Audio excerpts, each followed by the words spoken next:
Invasion force! Release us! I got a shotgun. Chris Redfield.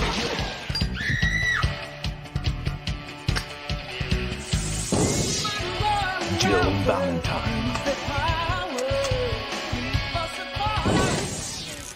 Barry Burton. Rebecca Chambers. Albert Wesker.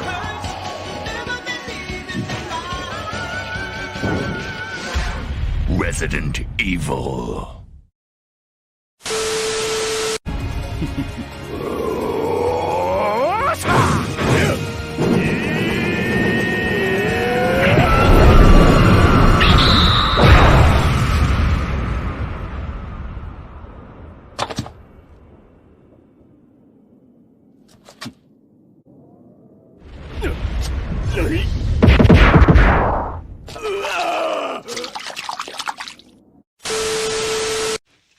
Hey, you okay? Oh, some damn enchiladas.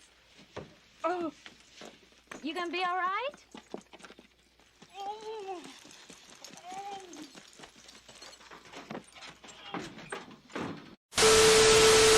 Can you tell me where I can find a book on astronomy? Don't you know the Dewey Decimal System? Conan the Librarian. I'm sorry. These books are a little overdue. やめろ！お前らには無理だ！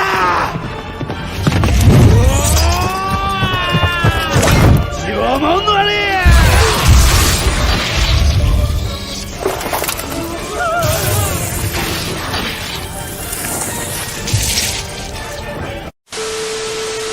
Oh, look at that over there! What is it, darling? I believe they're lesbians! Well, we're British, you see, and where we're from, lesbians don't exist. Neither does toothpaste. Or sunshine. Or good food. Or sobriety. Yeah. You gotta get yourself a nice 250-pound dwarf, huh? Well, have a chin you can hang on to, huh? Huh? We like to breathe the future. Promise broken bones. Promise broken bones. Promise broken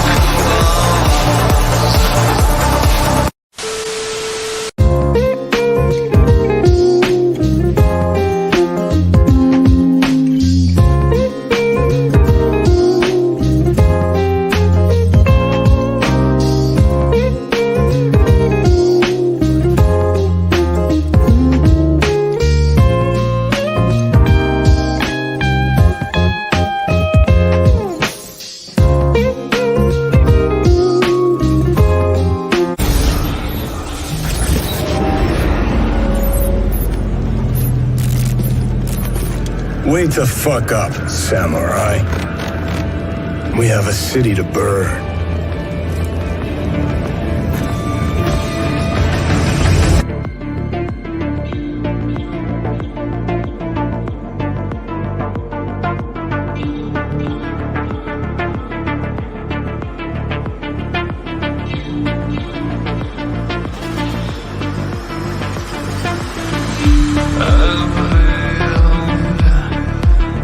inside this cow.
Hello, everybody out there in YouTube land. This is your T-shirted historian, and welcome to another week in Geek. So, we won, or did we? I'm not really sure.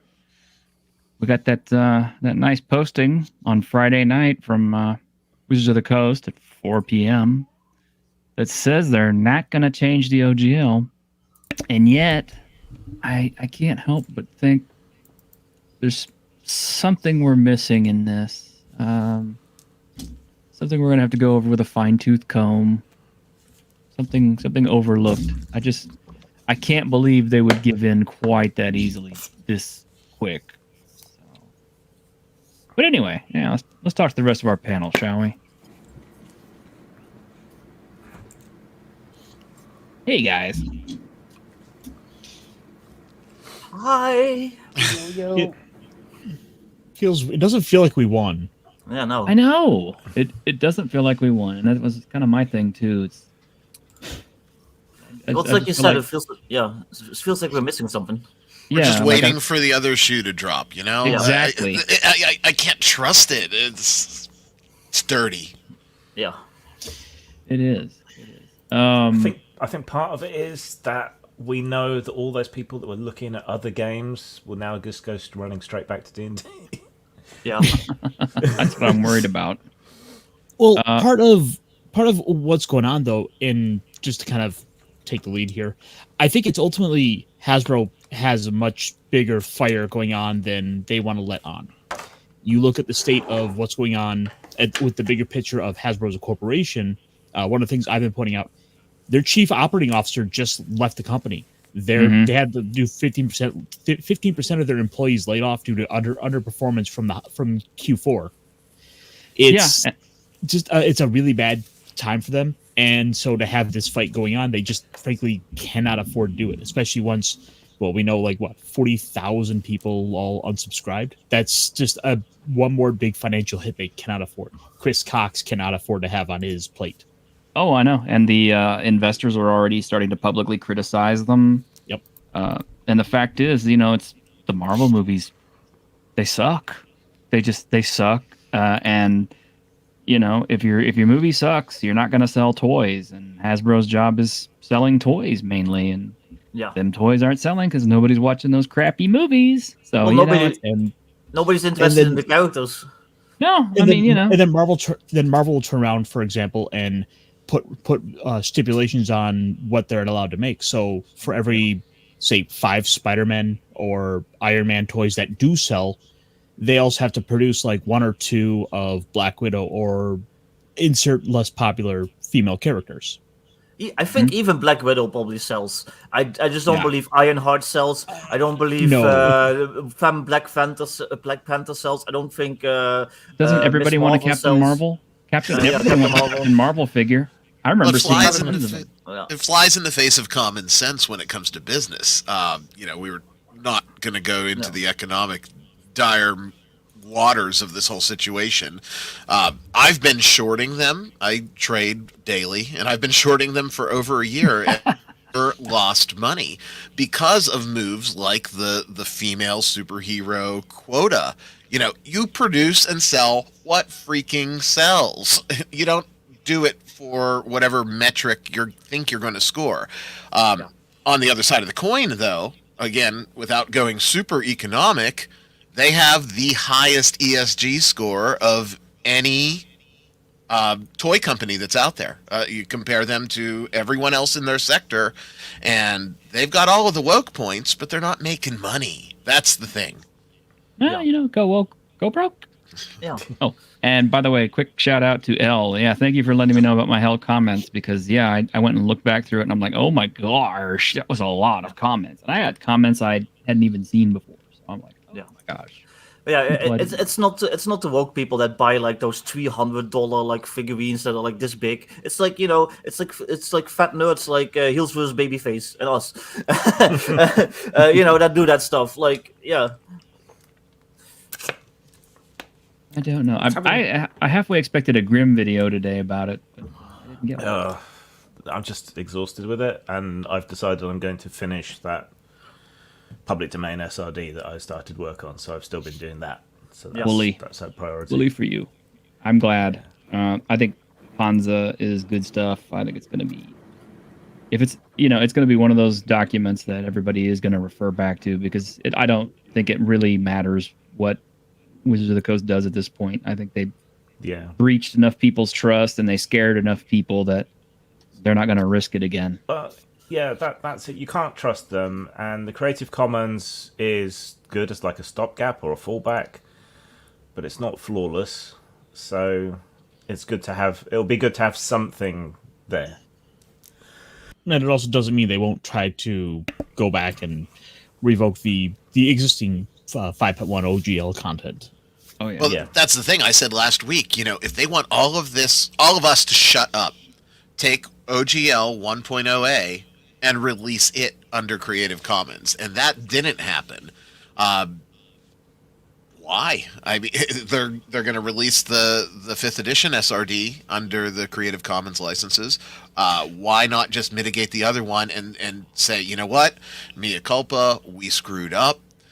Here you go. Not only are we going to put the 5th edition stuff out there, but we're going to effectively upgrade the license of what's out there already. Mm-hmm. Yeah. That would be sweet. Let me shout out to my channel real quick, guys. My apologies. But Lord Sloth, it's good to see you. Snorty Bear, hey, could not do the show without you, man. And, look, we have L, thank you very much. Cal, good to see you. Pronto, good to see you. John Harrison, good morning. Just a passerby, hey, how are you? Who else we got here? There's a, we've got a seal. Nighthawks, good to see you. Gabe Parada, hey, how are you? Victory, we have open D&D. Do we, though? Hey, Dungeon Delver, it's good to see you, too. Squeaka, why aren't you here on the panel? And, she's too good for us. Jace, hi. Hi there, Jace. Dadman, good to see you, too. And I think it's there. Oh, Daddy's Parlor, hey, Daddy's Parlor, good to see you. Daddy's Parlor, not Daddy's. Widow. Oh, Daddy. Oh, Daddy. Cal, you're high on primer fumes. I've been there. And mineral spirits are really wonderful to inhale too. Try that. No, don't do that. YouTube, don't take me down for that. That's bad advice. I just got a new mini I need to paint up. It was Pinewood Derby week this week too, so I've inhaled my fair share of random fumes. So chemicals, much fun. And wood dust, wood shavings. Yeah. I used to work in a warehouse, and at the end of the day, I'd get home and my nose would be stuffy, and I'd blow my nose, and it would just like come out just pure gray from all the dust. I used to be a carpenter, and I would just literally have like sawdust like clogging up my nose. Ew. It was awful. Many years ago, when I was a wood shop teacher of all things, same thing. You just snot rockets of sawdust, man. Yeah. Did you have any students lop off anything important while you were there? The worst injury I had was 2 stitches, so pat on the back. Yay! Hey. I lost 3 fingertips, so you can see one thumb is shorter than the other. So, yeah. Were you trying to say something, Ash? Oh, yeah. I was just saying, anyone ever inhaled carbon fiber dust? Oh, no. That's got to suck, though. It's fine in the moment, but apparently it's like asbestos, so maybe I'll feel it in about 40 years. Oh, dear. You just got to eat a lot more sugar and preservatives. Yeah, You'll be fine. Gotcha. I've had that with like the that fiberglass like fluffy insulation stuff. I've had that in my lungs. That sucks. Oh man. Oh, a request from the channel. Okay, so it says, T-shirt did let Dungeon Delver give you the inside workings of the deal of WotC Hasbro. He did so wonderfully on his own channel. Hey, Delver has got a free pass to come on the show anytime he wants to. All you got to do is shout at me, and I will throw you a link. Okay, Delver's always welcome on my stage. If he wants to come on up here, you tell him he can. I think I just did too. I think the other shoe that's going to drop will be whatever 1D&D actually turns out to be. Yeah. Right. I am. Oh, go ahead. It's not really any skin off their nose giving everyone 5th edition if they're moving to the new edition. Mm-hmm. But know what I was is the new edition really going to be backwards compatible? I know they've released some stuff on Unearthed Arcana, but I haven't bothered to look at it. But this is likely to push them to a direction of being less compatible, because otherwise you'll just be able to reverse engineer whatever they do, file the serial numbers off and put it out anyway, and have compatible content out anyway. So, what's the point? Yeah. Oh, Jace, you said that your insider got a preview of the D&D movie, and it's a big waste, not a good movie. Well, I think we could tell just from the preview. Yeah, but Jace hates everything. That's true. Jace hated the Northmen, and that's unforgivable. How do you hate the Northmen? He does. He's already Norwegian, so I think there's like some bias. Yeah, he's Norwegian. I probably shouldn't say this, but one of the ladies that helps us out with our Twitter channel is a projectionist for a movie theater chain that may not exist in the very near future. And they've been running the movie as well. And according to her, audiences aren't in love with it for the preview screenings that they've had. So I'm crying, but it's not looking good. Yeah. And hey, Snowdub, shout out for Snowdub right here. Let's smoke that wagon. Go ahead, skin it. Skin that smoke wagon and see what happens. I like L's comment. You saw the movie on YouTube last night. You're right. Jeremy Irons was better than Honor Among Thieves. Well, I can't disagree with him. I mean, as bad as that first D&D movie was, it's still fun to watch. All of it, even the stupid parts, are fun to watch. And plus, I got some of the behind the scenes on that stuff. The giant rug that Snails falls into, the trap rug. Nobody remembers that movie, right? I remember them. I'm sitting here nodding. Okay. Yeah. Well, he falls into that giant trap rug. Well, apparently that was made of oatmeal that was decorated to look like a rug. And unfortunately, it sat there for so long that it started to stink really bad. So when he fell into it, it was nasty. I saw a video of somebody falling in actual oatmeal recently, but it was a big vat of boiling oatmeal, so it wasn't very pleasant. That's a fetish, Vic. No, that happened in India, I think. They boil oatmeal on the street, and yeah. Quicksand did become a fetish because of all those jungle movies and things where the heroine would fall into the quicksand. Yeah. And there are people who run places where you can go and be trapped in quicksand. That's funny because, when I was a kid, I used to see quicksand in so many TV shows and movies and stuff like that. I thought it was a real hazard you had to worry about all the time. Bogs, that's what you need to watch out for. If I remember right, you guys remember that movie Congo with the killer apes and stuff? And there's it had Bruce Campbell in it. Of course, I remember. Yeah, I remember hearing something they were talking about the special effects, and when the volcano bursts at the end and there's all the lava. I think it was just oatmeal that they painted orange or something, or they did something to it.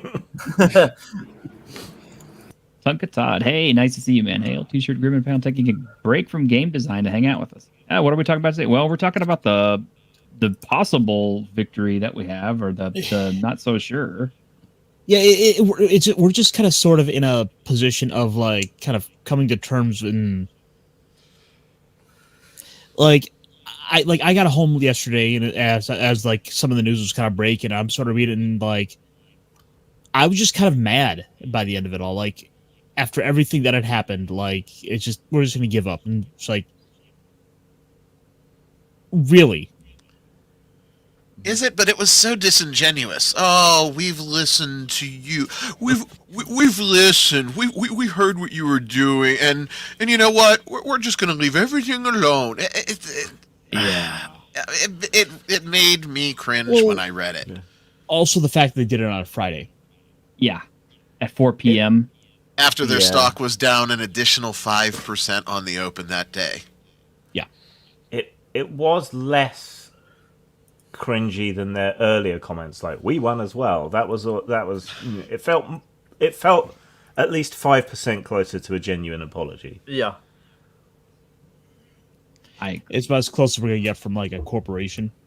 Yeah, I'm wondering if there wasn't some kind of struggle internally, right, between creative and the money people who were pushing for all this change and everything. And then just like the polarity switched once it became obvious what a total disaster it was. And maybe some of the creative people are like that Family Guy skit with the black women in hindsight. You know? Yeah. Well, did you see that one of the stockholders like spoke up? Like stock owners, whatever you want to call it. Like I can't remember what it was called, but they spoke up on Twitter and they basically were like, "Yeah, we tried to warn them, like this isn't a good idea, don't do this," and they ignored us. So I don't know, maybe more and more stockholders saw what was happening and were like, "Hey, hold on a moment." I think that it's something along those lines, Vic. Only not necessarily the shareholders, because outside of majority shareholders, nobody gives a damn what anybody thinks that's a shareholder. I think it was probably, and you guys will remember, what was it, 6 weeks, maybe 2 months ago, they released that horrific foot and mouth statement that they believe that Dungeons and Dragons, and this was Hasbro, is under monetized. And maybe this was the plan all along, and someone is watching, because there's a lot of eggs in the D&D basket, especially with where Magic has been performing over the last year. Someone said, you know what, we gave you enough rope, you hung yourself, now we're stepping in, we're going to erase the chalkboard, try to reset everything as best as we can, and try to salvage, because we are leaning heavy on D&D versus Magic in the future to bring in the bucks. So I don't doubt that someone shifted gears, but I wonder if it was someone that has the ability to hire and fire. And this all happened at the worst possible time as well. I mean, the movie coming out, whether it turns out to be good or bad, there's a lot riding on that. I think people who think the movie is going to help D&D, I think that's naive. Like we were saying, you look at Marvel, there was no synergistic marketing. They weren't selling comics at the cinemas. The comics bore no resemblance to the early films. And now that the films do resemble the comics, they're shit like the comics. So, unless you've got someone handing out starter sets outside cinemas, I just don't see it having much impact at all. So I guess that does bring up a good question now that we've kind of gotten this quote unquote victory, because I still don't want to say it's just like a victory. Are you guys thinking at all about seeing the movie? No. No way. I might sail the high seas of Tortuga, maybe, if I'm bored one day while I'm drunk with my friend and we want to see something bad, but I'm definitely not going to the theater. Not a single another gold piece going to that coffer right now.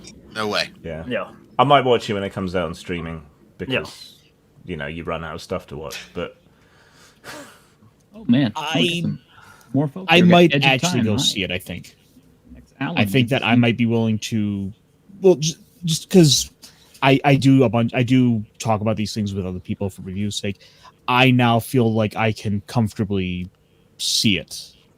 It's like we got a victory. I'm definitely changing the way I'm doing my spending habits, and Hasbro doesn't get all of that money. And in fact, I'm questioning if it's even going to be profitable. Could we convince you to at least go back to 1995 and, pay for another movie and then swap out to go see it? I would, if it wasn't for the fact that, like, my local theaters do, like, the dedicated seating. Right.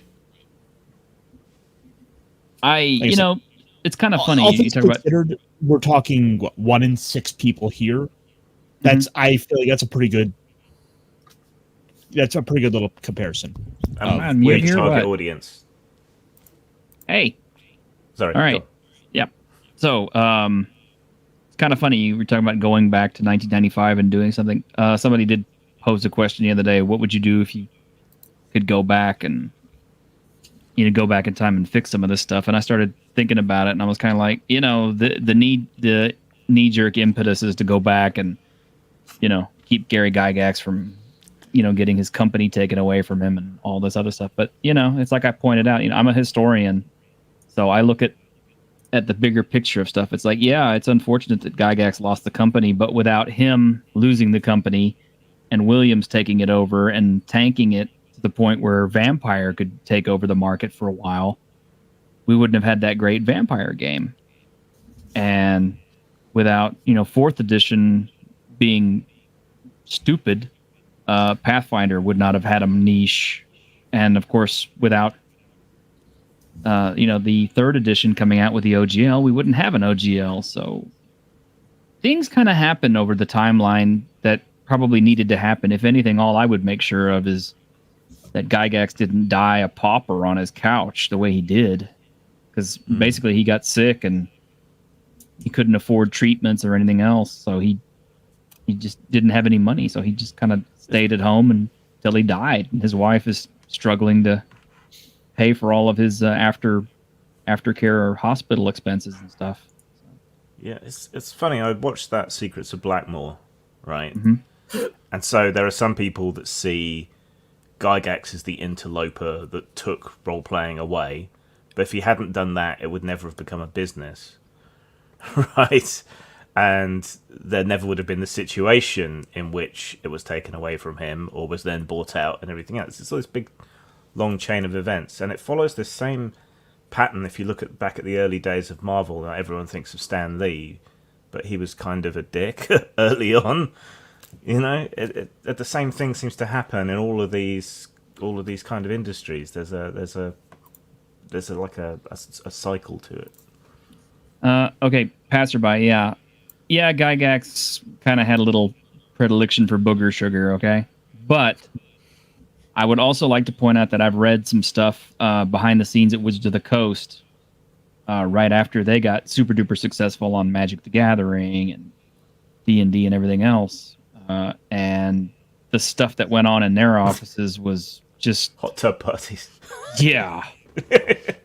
Have you ever seen Wolf of Wall Street? Okay, you have some idea. Same at White Wolf. I've heard stories. Yeah, some stories of cocaine. And suddenly give a bunch of nerds. Suddenly give a bunch of artistic and autistic too, I guess, nerds like a bunch of money. They're gonna go wild. Yeah, I mean that's one of the reasons why George R.R. Martin can't finish his damn book is because all of a sudden he's like in his 60s and he just gets tons of money, and now he's got poor impulse control and trying to, stop from partying and having a good time. And so what is Patrick was his excuse? Yeah, he's got train money now. Yeah, that George R.R. Martin, dude, that guy's taking a nap. He's tired. He bought the house across the road from his house, just so he could go right. That guy cracked open a can of Vienna sausages and he ate 2 of them and then fell asleep. Sounds like me. That's what he needs the Bolivian marching powder for, so he doesn't nap all the time. So let's not begrudge him his cocaine. We've got a super celebrity on here too, Victor Gorchev. His Kickstarter was successful, so he got all that money. So he's secretly spending it all on hookers and blow. Mostly video games, occasionally. But no, that's just my own money. It's not even the Kickstarter money. I'm still waiting to spend that. I'm still waiting on my artists to actually start. Sorry, are you gonna finally go buy Mech Warrior 5? I might, maybe afford it now. Yeah. Oh, we could team up. We could go play. I need to do that too. But speaking of WoW and stuff, though. And the other shoe dropping, I don't think the drama is over, because I'm hearing a rumor that since they want to do their own virtual tabletop and stuff, they're going to yank the license from like all the other ones, including like Roll20, and then you'll lose all your D&D content on Roll20, and then Roll20 won't give you a refund. So that will impact like 10,000s of people who will play on Roll20, or have spent like hundreds of dollars like buying all the 5th edition supplements that are like nicely integrated and stuff. I'm one of those. I've probably spent like $300 on that shit, and if they take that away, I'm gonna be pissed. So they're not out of hot water yet. Let's just say it depends on on the decisions that they're gonna make in the future. I agree. I don't know. It feels like like there's an impact, but at the same time, it's kind of like, is it a hard enough impact? Is this the knockout punch that we were after? Because I don't think it is. Yeah. The weird. Go on. Go ahead. I got nothing.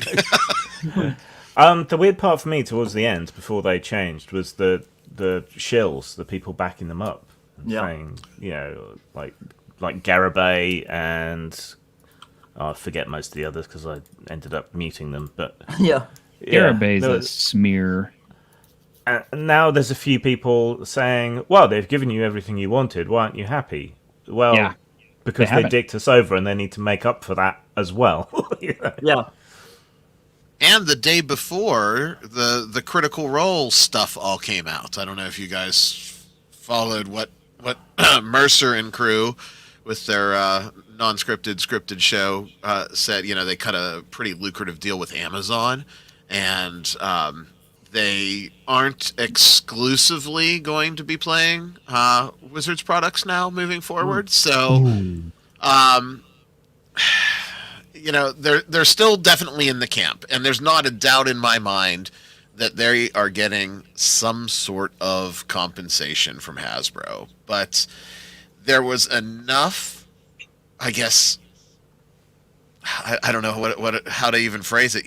There was enough stuff that was out there that was beyond the sphere of Hasbro with the Critical Role. And again, one day before they backtracked and posted that post. I know because we were making fun of, all the people. Oh, great, Critical Role. We can't wait for it to come back. We can't wait for it to eclipse all of this garbage about them changing something about some sort of license that nobody pays attention to. That was like the Sparkle Troll. Oh, I went to hit my button. I realized you guys probably couldn't hear it. The Sparkle Troll. Well, maybe you can hear it. No? Yeah. Yes? Yeah. All right. But, they were all, yes, now we can focus on something much more serious, like Matt Mercer making silly voices. And then the very next day, they pulled it. It's just, there's so many circumstantial things. We're never going to know what really happened. And, well, maybe we will. Maybe some disgruntled higher member of the team that's included in the 15% workforce reduction will spill the beans. Hopefully they take a flash drive with them soon, and they can back up what they say. But we're never going to get the whole story. So at this point, it's just be cautiously optimistic, but critically skeptical moving forward. Yep. Yeah. Well, I mean, I didn't actually hear anything about the Critical Role crew, but I was kind of happy that Vox Machina Season 2 dropped. Whatever I have to say about Mercer and company, Vox Machina is fun to watch, and I don't think that's a Hasbro product at all. Isn't that all pretty much just Mercer and company? I believe it's all his. I think it's all his, yeah. And it's on Amazon Prime anyway. That's still actually pretty good to watch. But yeah, as for sitting down and watching an episode of Critical Role, it's like I think the last time I tuned in was that one time when it shocked the internet that, oh no, 3 people died in the course of one game, and I'm just kind of like, yeah, well, that's kind of normal. It's impressive to manage that in 5th ed, though. It is. It is. Does anybody actually know what happened afterward? Because I didn't bother to tune in to see what happened afterward. I haven't watched a single episode of Critical Role. Okay. Just curious. No idea. My friend used to want me to watch back in the day when it was supposedly still good, but I wasn't playing D&D at the time, and I really wanted to. And I was like, I'm not gonna watch other people playing D&D. I want to play D&D. So, and then I never did. And then by the time I started playing D&D, like I had noticed that they were very woke, so I was like, I'm not watching that. I'm with you, Vic. I can't get into actual plays, no matter who it is. I bag on Mercer and company all the time, but I want to play. I don't want to watch someone else do what, because then I'm going to be like, no, I'm going to be yelling at the DM, and that's not fun for me. I do like them though for learn. If say there's a new system I want to learn, having something like that to listen to is useful for me. Like if I suddenly decide I want to learn Cyberpunk, well, let me find one so I can listen to for an hour or so and kind of get a gist of how the system works. Yeah. Grim ran Cyberpunk Ironcaster. He ran. Yeah, but not well. No, I'm just No, I was just so Victor, I it was had naked women on it. Okay, Oh, how much better okay. can it get? Yeah. Yeah, so that distracted from his bad GMing. I get it. Dang.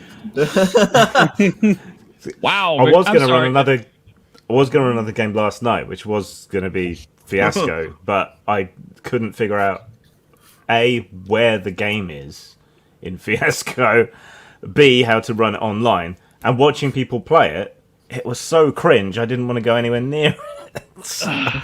Grim, this is for you. Just this is for me on behalf for Victor, for you. There. Thank you. They hated him because he spoke the truth. No, I'm just messing around. I'm sure Hey, you're I'm a the- great DM. I'm the one that looks like Jesus around here, all right? Yes. Oh my gosh. Golly. What a week. I hope you had more topics because we pretty much killed that one. I do. It's just, like I said, I just kind of feel like we're kind of like still waiting on that other shoe to fall. So has anything really changed?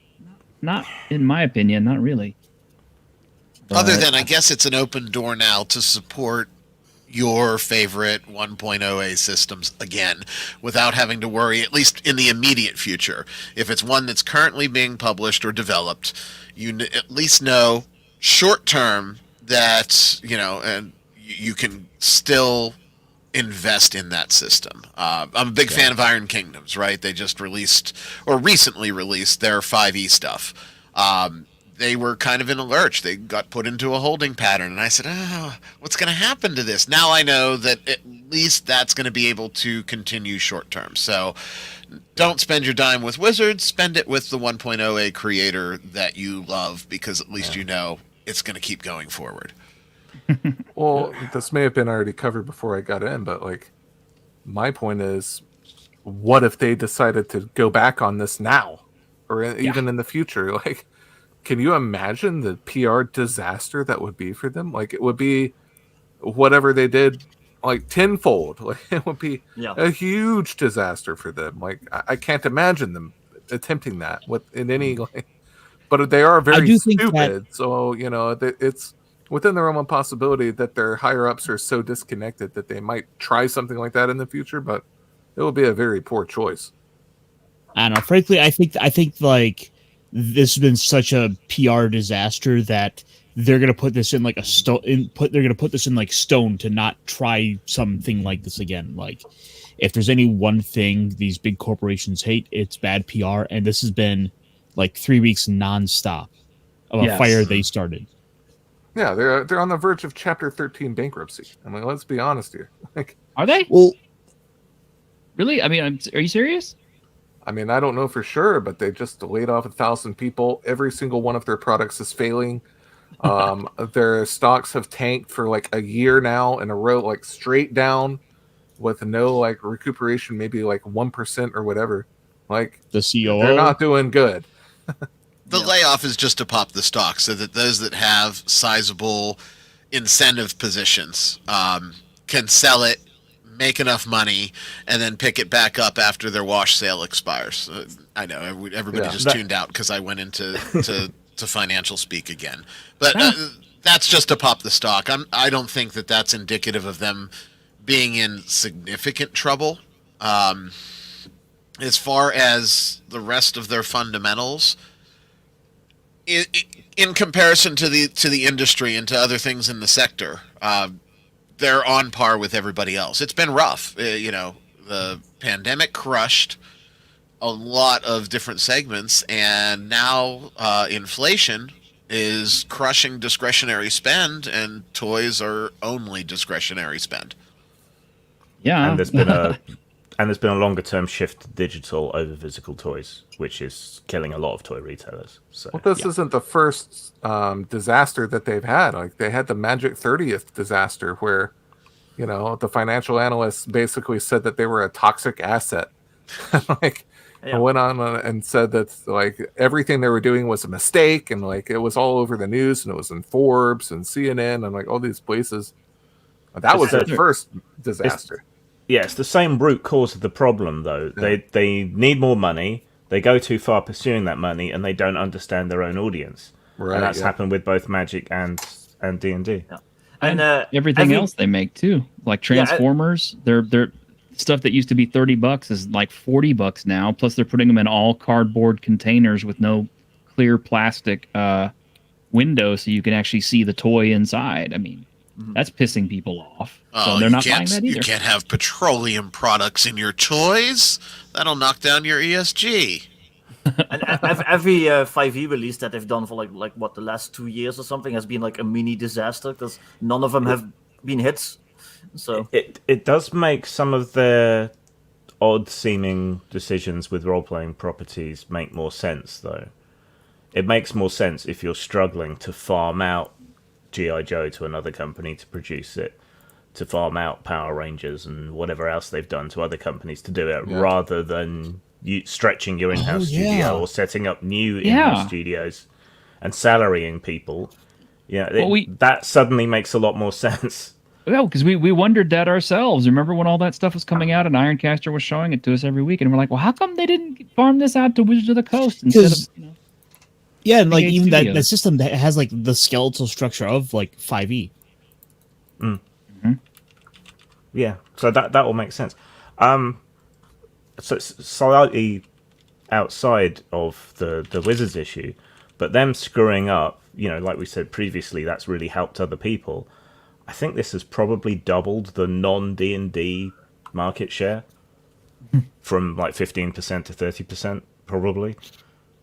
I mean, heck, Paizo sold through what should have been an 8-month stock of core rulebooks in 2 weeks. Yeah, same with Savage Worlds. And Troll Lord Games is selling off big time. I mean, they can't even keep up with the demand as far as I know. And anecdotally, a bunch of ancient D20 stuff that I haven't sold anything of in years, a bunch of that sold. And don't forget about... I sold a bunch of stuff on Warehouse 23 and on Paizo's online store as well that I haven't sold anything on in years. So, people are looking for it. Sorry, go on, Greg. Well, don't forget about IDW Comics, who has lost the license to Transformers, G.I. Joe. They're going downhill. They're spiraling into disaster, and they're tied to Hasbro. Different. Yeah, that there's a little bit different because that's effectively Hasbro is just cashing a check for that. Yeah, they really have no real hands-on with that. But it does lower their brand exposure a little bit because goes I believe the comics, people do still collect the stuff. Well, actually, I think it's Skydance or Skybox. Basically, the company that has Robert Kirkman's. That's Kirkman. People are picking up those 2 licenses. I looked at the G.I. Joe comic once, and the main character was a fat woman, and was like, "Oh yeah, this is totally like the toys I grew up with," and I threw it in the trash. Oh no! If it wasn't written by Larry Hama, I'm not interested in it. Yeah. And I have all those old G.I. Joe comic books because they were good. Didn't Jerry do some covers for G.I. Joe? Yes, Gary. Gary did some covers for IDW. I just called him Jerry to piss him off. What's this? Embracer Group is positioning to take over Hasbro market share with Dark Horse, Gearbox, Catan. Wow, no kidding. That's kind of scary. Embracer Group is kind of turning into what's the kind of like what's the company that owns everything? Not Disney currently, but like in the future, like in the dystopia. Oh, Omnicorp. Yeah, Omnicorp. Omni Consumer Products. Consumer Products. Yeah. Yeah. Well, you saw how Chinese World of Warcraft servers got shut down completely. Yeah, I heard about that. What disaster? Does anybody know exactly why that happened? Because I haven't found out. My understanding of what had happened there was, I got to make sure I don't get the wrong company name. Blizzard wasn't going along with certain bits of the Chinese censorship. Oh. And China said, basically China drew a line in the sand and said, either you're going to do this or we're kicking you out. Considering what China's rules are for censorship and how they shift every few years, it's kind of almost seems like it's deliberate. Shut out Western markets. That's what I don't really understand. Like the company is NetEase, which is a huge Chinese company that doesn't. It's just not World of Warcraft, but like everything. Like now that is a monopoly for sure. NetEase owns like half the internet in China, but I guess they're also tied to the government somehow. And them and Blizzard had some kind of disagreement. And there's a bunch of news articles I'm scrolling through, but I'm not really none of them are really explaining it in a clear way. I don't really understand. What successful Chinese company isn't tied to the government, though? Yeah. I mean, it is the government. Yeah, there's basically two heads of the Hydra. There's Tencent and NetEase. Like, those are the two. Like, I think Tencent has all the MMOs. They have, like, a ton of those, and NetEase has, like, all the mobile games and apps and, like, all that shit that, like, Chinese players, like, gobble up. I don't know, and they came with some, but they ran the servers for World of Warcraft in China, and I guess they came to some disagreement. And NetEase, there was a World of Warcraft statue outside their office, and like NetEase actually took down and like crushed and destroyed the statue. Like it was like a live thing, like a protest. Like you can look it up. My favorite part about that was while they were doing it, they were also promoting apparently some green tea drink that they named Blizzard, which is apparently an insult in China. That like green tea is supposed to be kind of where people will promote it as healthy, but it's actually not as healthy with drinks and how they sell things. When you need the energy to destroy capitalism. Yeah. I'm actually playing the new World of Warcraft now, and I can see some things that the Chinaman would have once censored. Like I just did a quest where I have to help two gay centaurs get married. Victor, you can't call them Chinamen, okay? We have kind of they then. I'm a Dutchman. They're a Chinaman. What's the difference? No, you can't do that. And here I thought I was the one that was going to get you demonetized. No. No, sir. We have guidelines now set forth by who is it? Looking at Wizards of the Coast. Yeah. No, it's not Wizards of the Coast. It's not Wizards of the Coast. Wizards of the Coast, World Economic Forum, same thing. Yeah. You have to call them CHINX. But I was gonna say, like, I just did a quest where you have to help two gay centaurs get married, like stuff like that. Which I'm like the Chinese, the amazing Chinese people, God bless them, they don't like that stuff. No, say what you like about same-sex centaur marriage, but it's stable. Yeah. Who's the top? Well, they were both just like old ugly dudes with like gray beards and stuff, and I was like, can't at least be one like a cute twink or something? Like, come on. He's My Little Pony. It's like there's always a weird conflict there because, like, okay, yes, they're communist. No, I don't want that, but they're also not woke. I don't want that either. It's like it's that meme of the superhero like choosing between the two buttons. And he's like sweating. it's like, which one do you choose? Communism or something else? It's all right. They're state capitalists, so it's fine. Yeah. I'm still. I can't remember where I found the article, but yeah, it's like it's like official now in the writing guidelines that we are not allowed to refer to people who are suffering from anything as labeling them as that. We have to now. Is that the AP article? That's the one. Okay. Are you saying that Chinese people are suffering from being Chinese? Yes, exactly. They're we can't experiencing characterize the essence of Chineseness. Yes. You're not allowed to characterize anything as a whole anymore. The example from the article was, the green men, the French. I mean, come on, French. Yes. But if it specifically had an issue with prefixing something with the word "the," yes. So now they are men suffering from being Chinese or experiencing Chinese. Experiencing Chineseness. Yeah, acute Chinese experience. Yes. Grim, There's Grim is nothing a worse than man suffering experiencing from Frenchness. Britishism. Yeah, lately I am certainly. Esh is well, he's Esh. Yeah, I am Ash. Yes. And no cap, I'm not going to marry a gay centaur. I was saying that I had to help 2 gay centaurs get married. My accent is not that bad. Come on. So you're just cucking for the gay center? No, I had to Patty's- go around and get flowers and like a cake or something. I don't know. Yeah, Patty's Parlor asks an important question. How do centaurs spoon? I don't know. I'm sure you can go on Rule 34 and find out. They don't spoon, Yeah. they nose bag. Yeah, that's it. The effing APS, yes. And they shortly, and I don't know, I didn't check this out. I just saw it in passing related to the AP thing. They retracted the statement about the French because it was offensive to French. The audacity. Now I'm going to check because I know I saw that, but I'm wondering if it was a pair. I can't tell anymore. It's so hard to tell what is a laugh anymore. I know. Posler is a son of a bitch.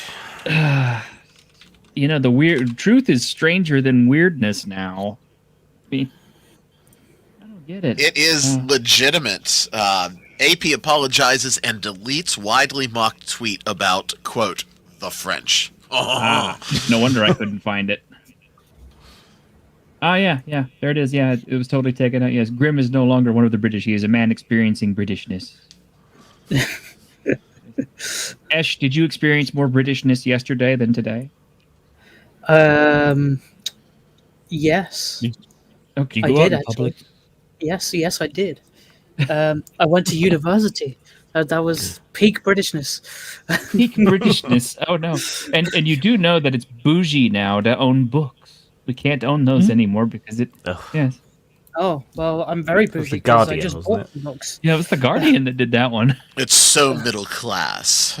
Yes. But so is The Guardian. And they do book reviews. What do they do with the books afterward? Burn them? Time to show off my privilege. Oh! Yes. Braggart. You must I also was show off my hunting for a privilege. copy, but it's gone everywhere. I was quite Go on. fortunate to get this when I did. Go on, Ironcaster. Show off your privilege. Know your Should I show other off- privilege. All right, let me show you. Let's transition here. Show off my little stack of books. DCC. Oh man, I got to get that one. That looks cool. This It's a was Castlevania cover. Yes, this was like a little this was Kickstarter, and this just came in the mail today, which is effectively just a little take on a bunch of familiar enemies. With our own little Barnabas, the Lord of the Vampires. Actually, we could probably play the Castlevania music because it's a game, and I don't think they would play this more. And it's just a whole little book full of familiar. Oh, I hate those little bastards. I hate them. Familiar monsters. The doppelganger. Yep. Dang it! This makes me want to go back and. I have. I'm ready to bust out Symphony of the Night now. Yeah, That was wish I a had really Symphony of the unflattering Night. picture of me. Wish I had Symphony of the Night on this, but all I have is the other Castlevania games. But I do have Bloodstained Ritual of the Night, where you can actually fight the Simon Belmont I like that one. This looks By the like way, fun that to game run. was spectacular. Yes. This looks fun to run like a Castlevania type setting. Yeah. I really wish I had kickstarted this. So this is from Bloat Games. Oh, okay. I like Bloat. Is it getting a retail release? I don't know, but I do know Bet they it have is. another Kickstarter coming up, inspired by Metroid. Huh. Oh shit. Kyle, I am too. Bloody Tears is my favorite Castlevania track. And do you want to link up here all the way? Also, David, let me know. I made a Metroid RPG. So they also, when they kickstarted this, they not only kickstarted this one, but also some is this Link Legend and of Zelda Zelda inspired. I knew it. Yes. The Adventures continues. It- On the cover, it said that. It's just a whole list of I think they made like 3 or 4 books of this, so there are a few others out there. Okay, that's now my second favorite cover typo. Column worms. Like I said, it's just a whole bunch of kind of your kind of OSR style monsters that you can kind of adapt for and pull into other adventures. Mm-hmm. It looks fun. Including your shadow. Nice.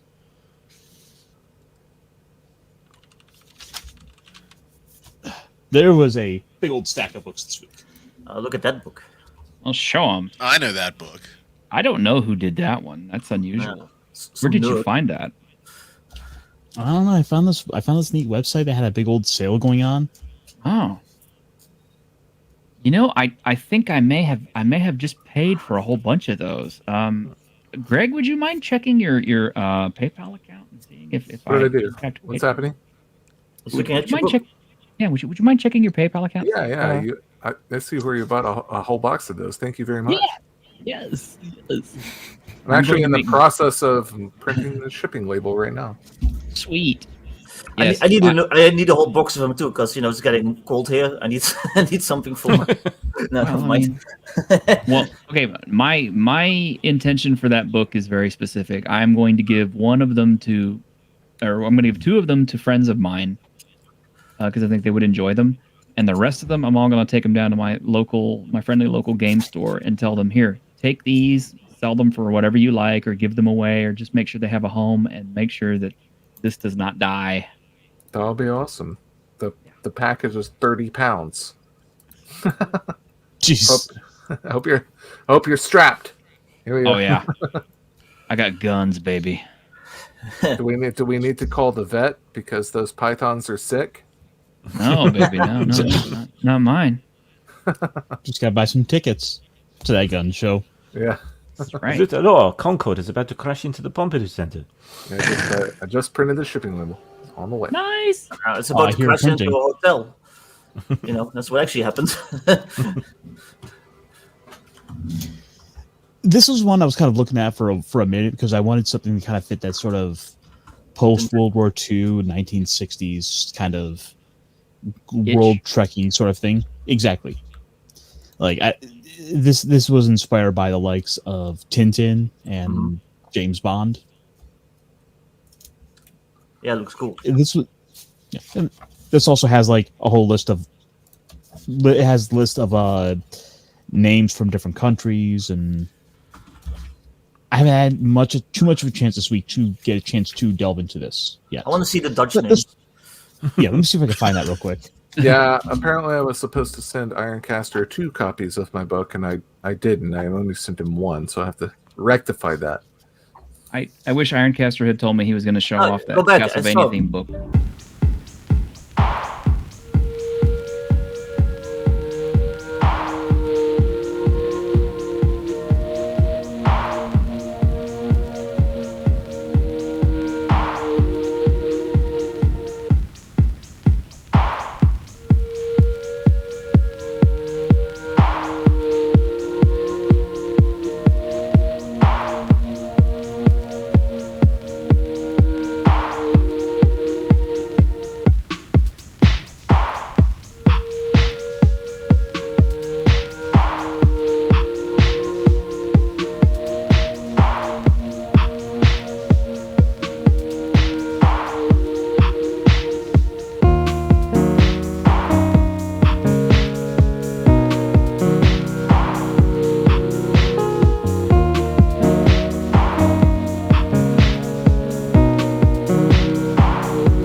hate this. I hate this character sheet idea.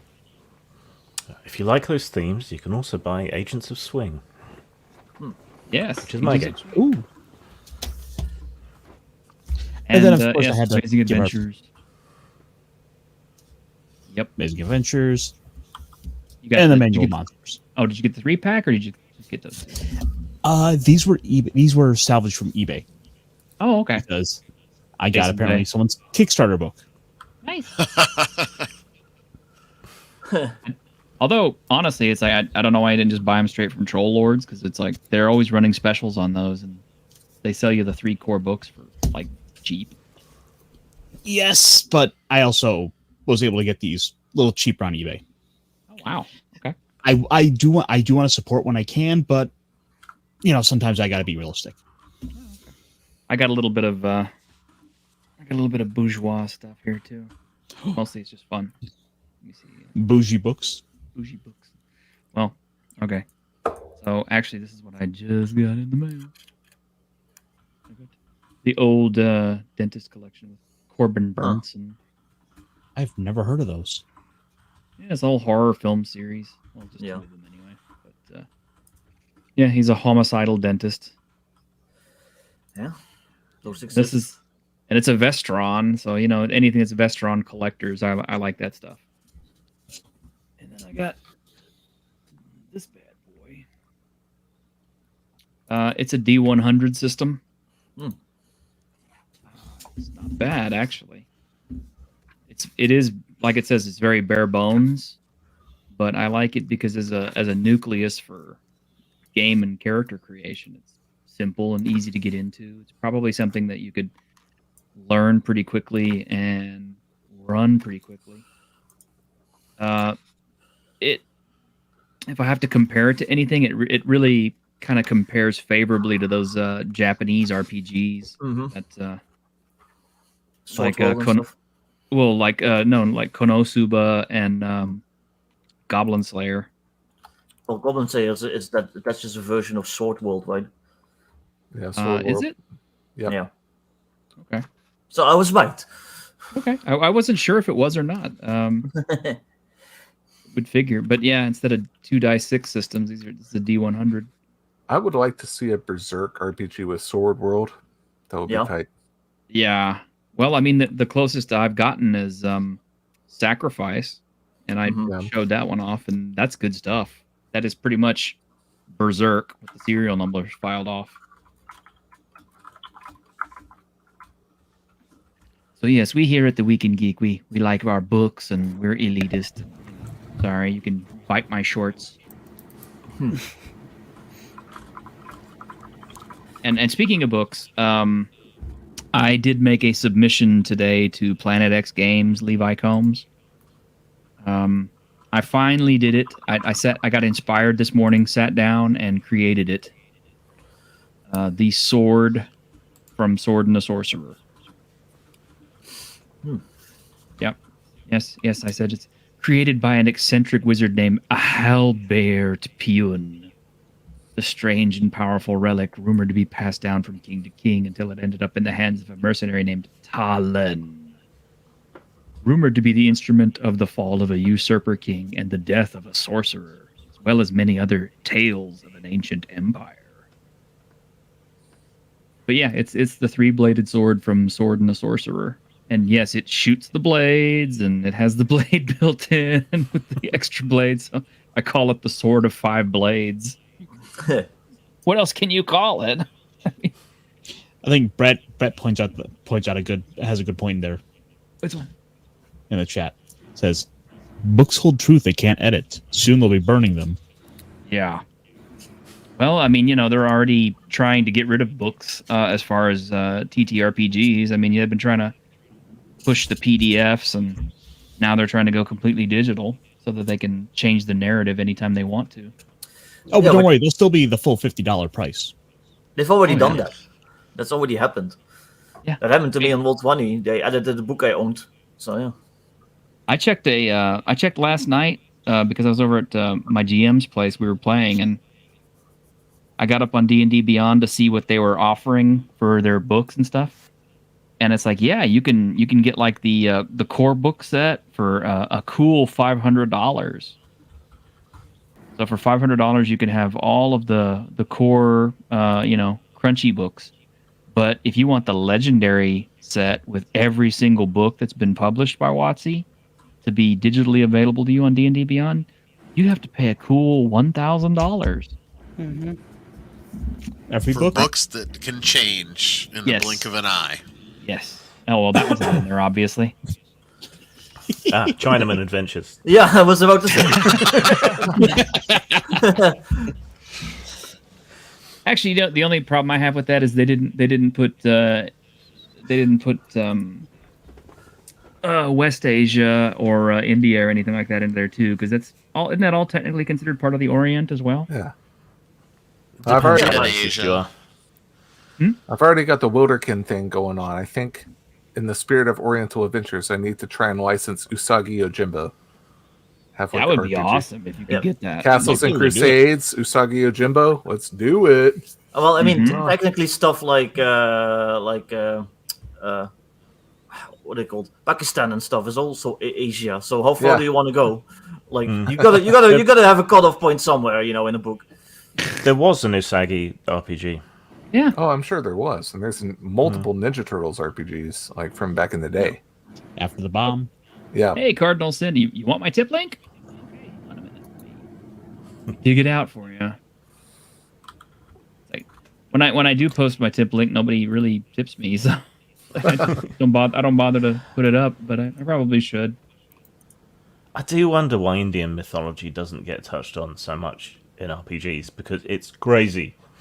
It is. Well, that was what... It is, but it's like it's crazy awesome, but it's like not, to Westerners. I'm just speaking generically here, but like it's just not something that's like I'm not into it. It's like I'm not into it. I guess if you had the right group, right? You got to have a group that loves like fantasy, science fiction, get the Vimana elements going in there. It could be really cool, but again, it's going to be a very, very unique table that's going to play that. Well, okay. Obviously, Pundit has his Arrows of Indra, and he's always talking about that. But also, I noticed in the very first Pathfinder, if you look through the bestiary, there were a lot of Indian monsters in there, and not so much Malaysian, but Indian ones. Just straight Jinn. up. Well, not just Jinn, but I mean, I'm talking about like other things. Nothing I can remember right off the top of my head, of course, but they were there, and I thought that was pretty unique. And I thought, they're getting a little bit more cultural. You've always had the Naga and the UNT, which are kind of Rakasha. bordering. Rakshasa. But I think for the most part over here in the West or whatever, we like stuff that already has a basis in pop culture. That's why we like Japan, because we grew up on samurai movies and on ninja movies and all that stuff. We didn't really grow up on any Indian stuff, unless you're like, some weird family who just sits down every Saturday to watch like Bollywood movies. Thanks. Yeah, but no, like the ones there aren't any classic movies that were like set in like mythical India. There aren't any classic cartoons for the most part that were set in mythical India. So it's not really like a thing that we think of like. There are, but they're Indian. Yeah. Yeah, I mean, culture is a thing. No matter what people on Twitter want to tell you, it's not a thing, but it is. It wasn't so much completely cartoon, but I grew up watching a show called Ramayan, which is the Ramayan story, and there was another one begins with a B. I can't remember what it was, but it's another one of the massive books. Bahubali? No. Baghdad? Nope. Oh, I can't remember what it was. I have to try and dig it out. But yeah, and so there are stuff. It's more if you're South Asian, you'll know of it, but Westerners won't really know too much because it's in either Hindi or Punjabi or Urdu or any other South Asian language. Yeah, but I think in Britain, like the South Asian immigrants play much more of a big role in society. Yeah. So we're a bit more aware of it here, perhaps. Yeah. It And was Bollywood B. It was M, and it was Mahabharat. There we go. Close enough. And Bollywood's blown up, and things like RRR, and for me, I've always been kind of a fan of foreign cinema, right? But China's really stopped Hong Kong producing anything cool. Yeah. So a lot of that kind of weird, edgy nonsense stuff that you used to enjoy that came out of Hong Kong now seems to come out of India, and there's a lot of good stuff. Yeah, but you have to put up with the occasional song and dance number, but yes, you know. And I despise that. well, my argument is, if you don't like song and dance in films, there's no point watching anything Indian, because song and dance is synonymous to our culture. It's very deep rooted in our culture and the way we do things and how we celebrate and what we believe and things like that. So if you go with that in mind, you'll be fine. You'll enjoy everything, because every single movie will have a song in some form. Kind of. I It's saw a also trailer. because they can't show fucking, so they put song and dance numbers in instead. So in I some think ways, it song might and be dance one numbers of is you like guys the down there, tentacle of Indian cinema. we get cool stuff like this. No, thank you. I love this. I'm sorry. I'll show this as many times as I will want.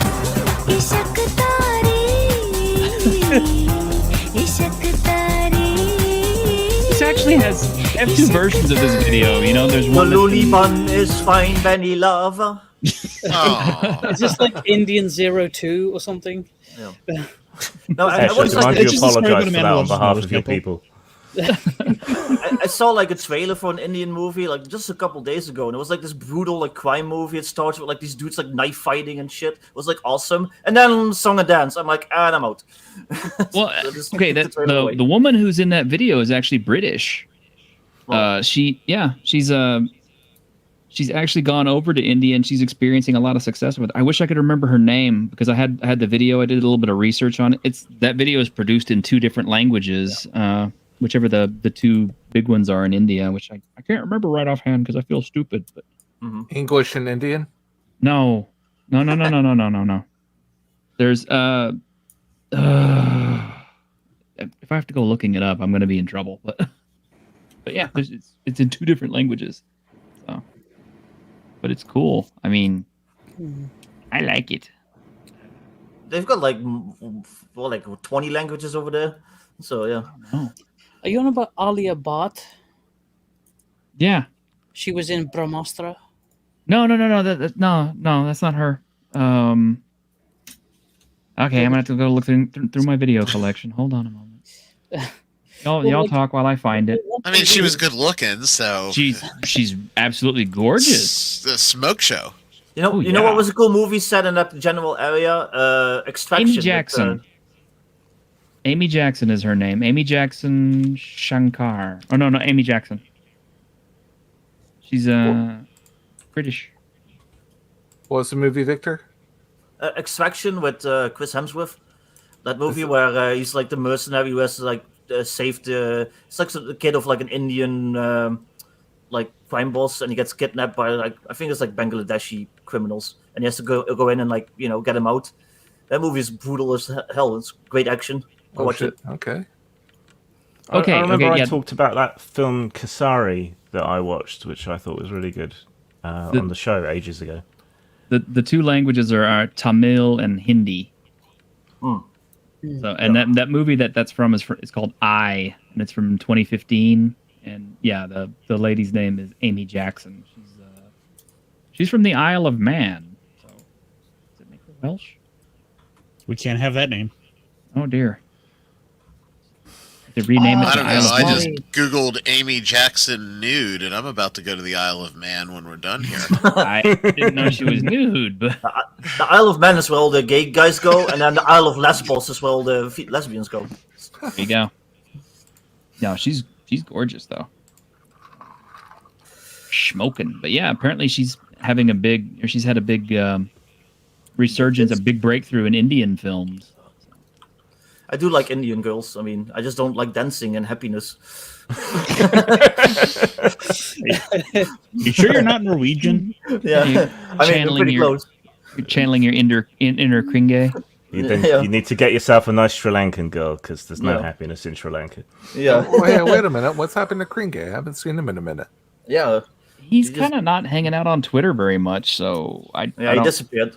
I can't send him the links or anything unless He he had a- happens to show up on Discord. He had a spat with that one white chick, Ballot or whatever. So Billet I guess- Seri? Yeah, so I guess he disappeared off Twitter. Well, he'll come back to us. I think he will. He's not mad at us, as far as I know. No, I don't think so. I'll see him in a place or two. Anyway, Hindi and Telugu. When are we going to have Snortopupus on the stream? I don't know. I didn't know if Snortopupus wants to come on the stream. I know he likes to, he's great as a moderator, and I see him in other chats and stuff. But I wasn't asking if he wanted to come on. I was asking when he was going to be on. Okay, that's a good question. Snortopupus, when are you coming on? We need to have him on. We need to get opinions on polar bears. And Snortopupus is really funny too. Yeah. I think his opinions on polar bears might be biased, being a polar bear. Exactly. He might just say, they all taste wonderful. So he's a cannibal polar bear. He's anonymous. Yikes. That's fine. That's okay. Just something you just gotta throw out the right bait for him. And apparently, he pops up in chat. Oh my gosh. Well, let's see. Other craziness that's happened this week. Yeah, we had some guys going on a absolute bender about how Warhammer needs female space marines. Yeah. Yet again. Just like It's that time again. In Warhammer 40k, there are two things that never change: war and the tourists that suddenly want female space marines. Mm-hmm. The funny thing is the females are actually reposting him, telling him, "Why don't you STFU? Because you don't need to talk for us." Like everything else in this hobby, it wasn't really a problem or anything we cared about for 30, 40 years until just now. It's like, what the hell? Yeah, but that's just the normal chatter carousel. In 2 weeks, it will be something else for them, just like it will be something else for tabletop and board games and video games. It's just going to keep spinning and spinning. It'll be Orcs are racist again next time. Oh, I'm sure. That's coming. I don't know if you guys saw the zombies are racist that tried to surface last year or last week. Last year, it might have last year. I don't. I genuinely thought that was a joke. There was a major parody thread, but it sourced all of these articles that were serious as a heart attack. And I didn't read any of the articles, but let me guess, it's racist because the word zombie comes from Haitian and the voodoo stuff, and it used to mean it was like the people enslaved with the drug, and yeah. Okay, so that's what I'm guessing. That's pretty deep, and there's also a couple of people that were they're black people. Whatever. Yep. Okay. You were on the deep end of the pool there, Victor. And who are we to judge a culture that wants to eat people? Sorry, go ahead, Chris. Yeah, no problem. Well, zombies have always been a little controversial, not from a racist perspective, but they've always been. I've seen a lot of articles, even back in the 90s, about how zombies are the way that you can get away with killing a whole bunch of people without feeling guilty about it. It's some kind of catharsis, which makes sense to me. I think that's cool, but people are offended by that. And it's zombies are an excuse to kill other human beings and en masse without having any kind of remorse or there's no more stuff like that. I don't consider zombies other when I see a zombie, I don't think, oh, that's another human being I'm shooting. That's a horrible monster who wants to eat me. Well, sure, it's a monster that wants to eat you, but it looks like a human being. Like I mean, it Zombies is. aren't Like, people. Yeah, but like usually the humans are like are worse even in like zombie apocalypse. Like you bandits and stuff like that, they're worse than the zombies. The zombies are just like almost like a natural threat. It's like, you know, going out and like, you know, some big bird swoops down and like pecks your eyes out. But like, you know, it's the humans that are just like, you know, actually like plotting and laying in wait and like, you know, wanting to do horrible stuff to you. I still think that Day of the Dead, the original, is the best zombie movie. I think it's better than Dawn of the Dead. I think it's better than Night of the Living Dead. That's just me, though. I love it, but it's kind of hard to say it's better than those other two. I do love it, though. I think I prefer Dawn myself. I'm on the fence. I think Day, if only for the opening sequence. Yeah, the opening sequence is great. That's a masterpiece of cinema, I think. For all that it's crudely shot and the makeup looks shit, just for scene setting, that's brilliant. Yeah. Yes, it really looked horrific. I've got to vote for Dawn just because in Shopping my mall. very first gaming group ever, the little boy in Dawn of the Dead was our GM, and he's still a friend of ours. So, what up, Christian? I'm biased. An argument can be made for Night of the Living Dead, which is not related, but still, it's got all the commentary. It's got dystopia. It's got nihilism. I love that. I love Night of the Living Dead. Is great. And not only that, but it also became some really eye-popping racial commentary because originally, you know, Dwayne was. This was before the civil rights thing blew up, and when they hired Dwayne, what's his name, to play the lead, you know, they didn't even consider, you know, like, oh, it's not necessarily written for a white man or a black man, so we'll cast him because he's good. This is like, whoa. Well, me and Victor like Shaun of the Dead. I know Victor's a Shaun of the Dead guy. Come on, Shaun of the Dead's great. I like Shaun. Kind of hard not to. I like lots of zombie movies. I like 28 Days Later. Like, I'm a big fan of like, I'm a big fan, not just zombies, but like any type of like post-apocalyptic movie where there's like you have to survive with like guns and like and survival tactics versus like some kind of horde of something. I love that shit. Like, I'm into it.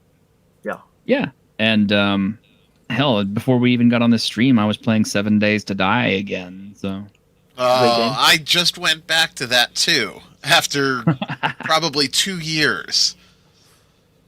You're a brave soul. No, it's just one of those. It's just one of those things that, you know, you can every once in a while you can pick it up and just have fun with it. You know, tunnel down to bedrock in your 3x3 space every 7 days. Yeah.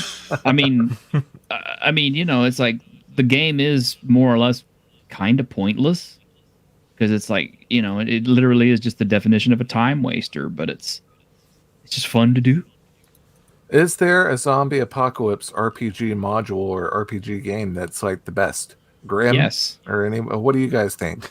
Year of the Zombie. Yeah, for campaign play, probably Year of the Zombie is a good bet, but it was written for old D20, wasn't it? But it should be adaptable to something a bit more hardcore relatively easily. All Flesh Must Be Eaten, I didn't think was very good. It just didn't feel visceral enough. Shotgun Diaries is okay if you want to go super simple. It's more about negotiating with the other players and figuring out how you can best work together and synergize your extremely limited skills, but be ready to die. Yeah, I'm kind of biased. So the reason I pursued the rights to the RPG Blood and did a second edition of it was because we played a whole bunch of zombie games using the first edition rules. So that was the whole reason I went after that property. So Blood is a great one for zombie RPGs. Cool. Interestingly enough, what's the one that was by Palladium? Is it Dead Rain? Somebody mentioned it in the chat just now. Yeah, Dead Rain. Yeah, that's kind of like that one. I didn't like. he completely screwed the writers on that one. Yeah. Though I also it's Palladium that you can say that about pretty much anything they do. Well, maybe I'll make a zombie game using the co-punches system. I'll call it Zombo not? Punches. Hey, think of it. Go for it. Okay, Red Dead Redemption had the zombie scenario, so why Yeah. not? Just throw it Well, in there. co-punches doesn't have to be Western like that if you just take the system. But yeah, I get you. Rot punches. Yeah. That's actually a good name. I actually like that. Yeah, keep that 3-letter thing going. Yeah. Tomorrow's a new episode of The Last of Us. I've been enjoying it. I think it's been great. I've only watched the first 40 minutes of the first one, but I kind of liked what I saw, so I can't say anything bad about it yet. Yeah. What is it streaming on? HBO Max. So it's not horribly woke or anything? I mean, it's no. on I mean, Sky over The here. Last of Us is, it's not woke, but I mean, like, there's like a female protagonist. Like, it's, they're not focusing on that, is what I'm saying. It's like, there's some stuff going on there. But The Last of Us 2 is a little different, goes in a different direction. We'll see if they do that for season 2 of the show. But, yeah. But so far, it's a good story. Imagine that. A good story making good television. Yeah, I mean, I don't HBO know, usually does a good job. Like, HBO's not... I mean, they haven't had any super failures. Like, HBO's like... Did you see Velma? It's Velma HBO? Yes. Yep. No, surely not. Velma's like Yes. Hulu or It is. something. No. Velma It's HBO. is a Warner Brothers property because Scooby Doo. Oh shit! Never mind. I walk back. I walk it back because I was about to cite Game of Thrones, the new stuff, and I was like, "That's decent," but like Velma, no. I think I think with The Last of Us, loads of people hate the second one, and so we're looking at the series thinking this is going to be trash. But even the people I saw slagging it off horribly leading up to it coming out are kind of now going, yeah, it's okay, which means it must be good. Yeah, I mean, loads of people hate the second one, but there's some things that are bad. You can criticize the second one. That's fine, but it's like that is actually just a testament to how good The Last of Us is. It's because people are so attached to the story and the characters, which is not something you see with an average video game. Like, people are so invested that if you make any change or if you do something that they don't agree with, it's going to be a big disaster. Like, it's going to cause like fan backlash. Like, that's how good The Last of Us actually is. I felt that way about. I think that's sort of one of the problems with adapting a fairly narrative-driven story game like this. That, well, if I really wanted to see it, I could just basically go watch someone's playthrough of the games on YouTube. Yeah. I say this to someone, I have no interest in The Last of Us at all. I was given a copy of the first game. I never put it in. I have no desire to see it. It's zombie trash. I do not care about zombies. Well, for me, Telltale's The Walking Dead was absolutely probably the best zombie game ever made. Not just because it was like the best horror, survival simulator or anything like that, but it's just because I got so deeply entrenched with the characters that when we got to the very last episode of the first season, Lee Everett, the main character, is dying, and it's just I'm dying inside playing it because I know what's the inevitable is going to happen. And I still played through it all the way to the end, and to this day, I can't get through it without breaking down at the end because it's just you're so in love with the characters, and you know what's coming, and you hate it, but Well, Telltale make incredible games anyway. They did. They really It's a did. shame they couldn't manage their business, man. Yeah. Well, they're back now, and they've got 2 properties coming out this year. There's The Expanse and Wolf Among Us 2. I'm curious about that. I liked the first Wolf Among Us, and the sad That thing was is, amazing. I love that. yeah, I liked the Wolf Among Us Telltale games better than the actual Fables series, and I hate to say that. I miss the kind of peculiarly British apocalypse series and things that we used to have in the 70s like the and 80s. it was like the Living Dead and Lancaster Morgue or whatever it was. I mean, more like the original version of Survivors, or the 80s series of Day of the Triffids. Oh yeah. Just they like Doctor Who at the time, right? It really took its time with the narrative. It had time to breathe, and for you to get invested in the characters. And that's something that seems to be missing, and a lot of British TV these days seems to be trying to chase the same kind of American action model, but doesn't have the budget for it. So, and I miss things taking their time. What's that old?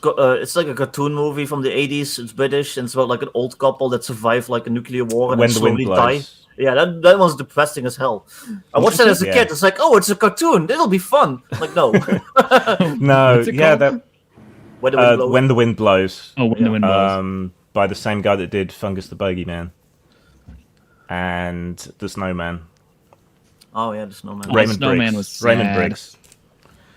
Yeah, well, that was kind of a subgenre. Hugely depressing nuclear films. You've got Threads. You've got When the Wind Blows. Ugh. Oh wow, that's on. You can get that on Blu-ray or multi-format. That might be kind of fun to show to the kids. Yeah. Educational. It's about as traumatic as what's the movie with the rabbits? Watership Down. Watership Down. Oh, It's like, okay, oh, then cute near cartoon Watership. rabbits. I Oh lived near no. Watership Down. Yeah. Nothing is better than Grave of the Fireflies. Yeah. For that. And it's a Studio Ghibli. Hooray for Misery Born. Everybody just died. Everybody just died, didn't they? Everybody's just like, no, you went too far, T-shirt. No. Artex. It was also like, was it a mini series? I think it was also British about like nuclear war, and then like it ends with like a decade after, and everyone's like starving to death. Yeah, that was Threads. It was a film. Yeah.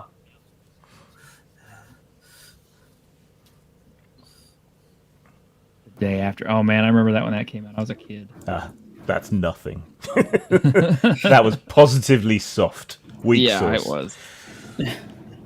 There's so much worse stuff now.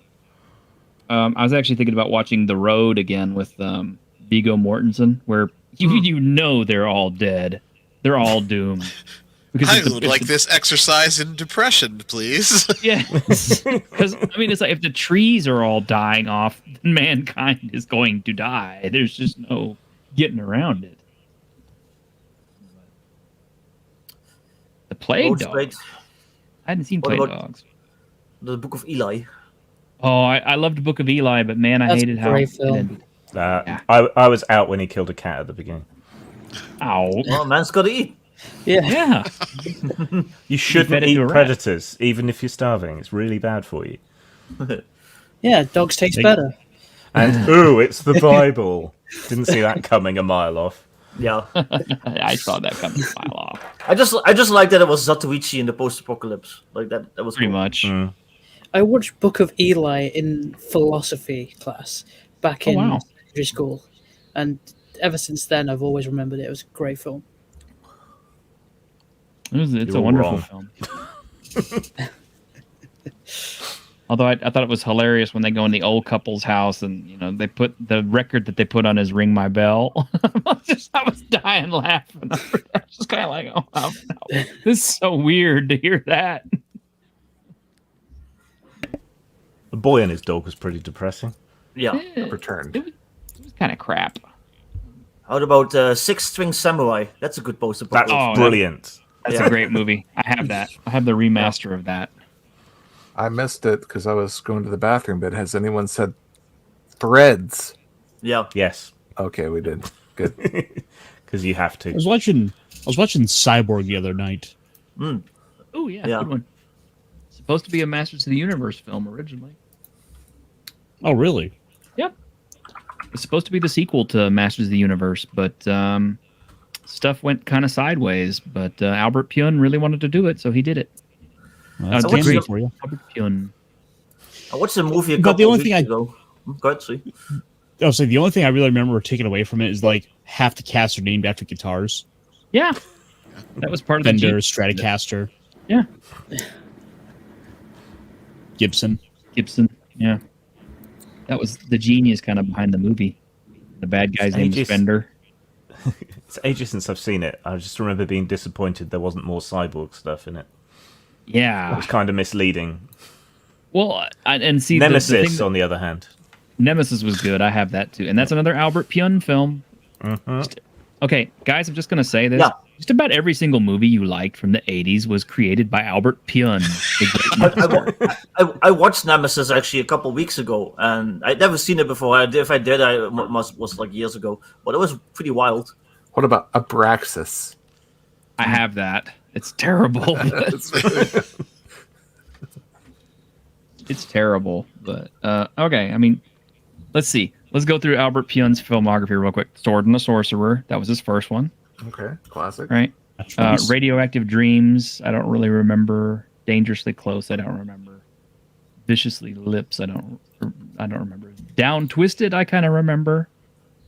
Alien from L.A. Yeah, Kathy Ireland. I remember that.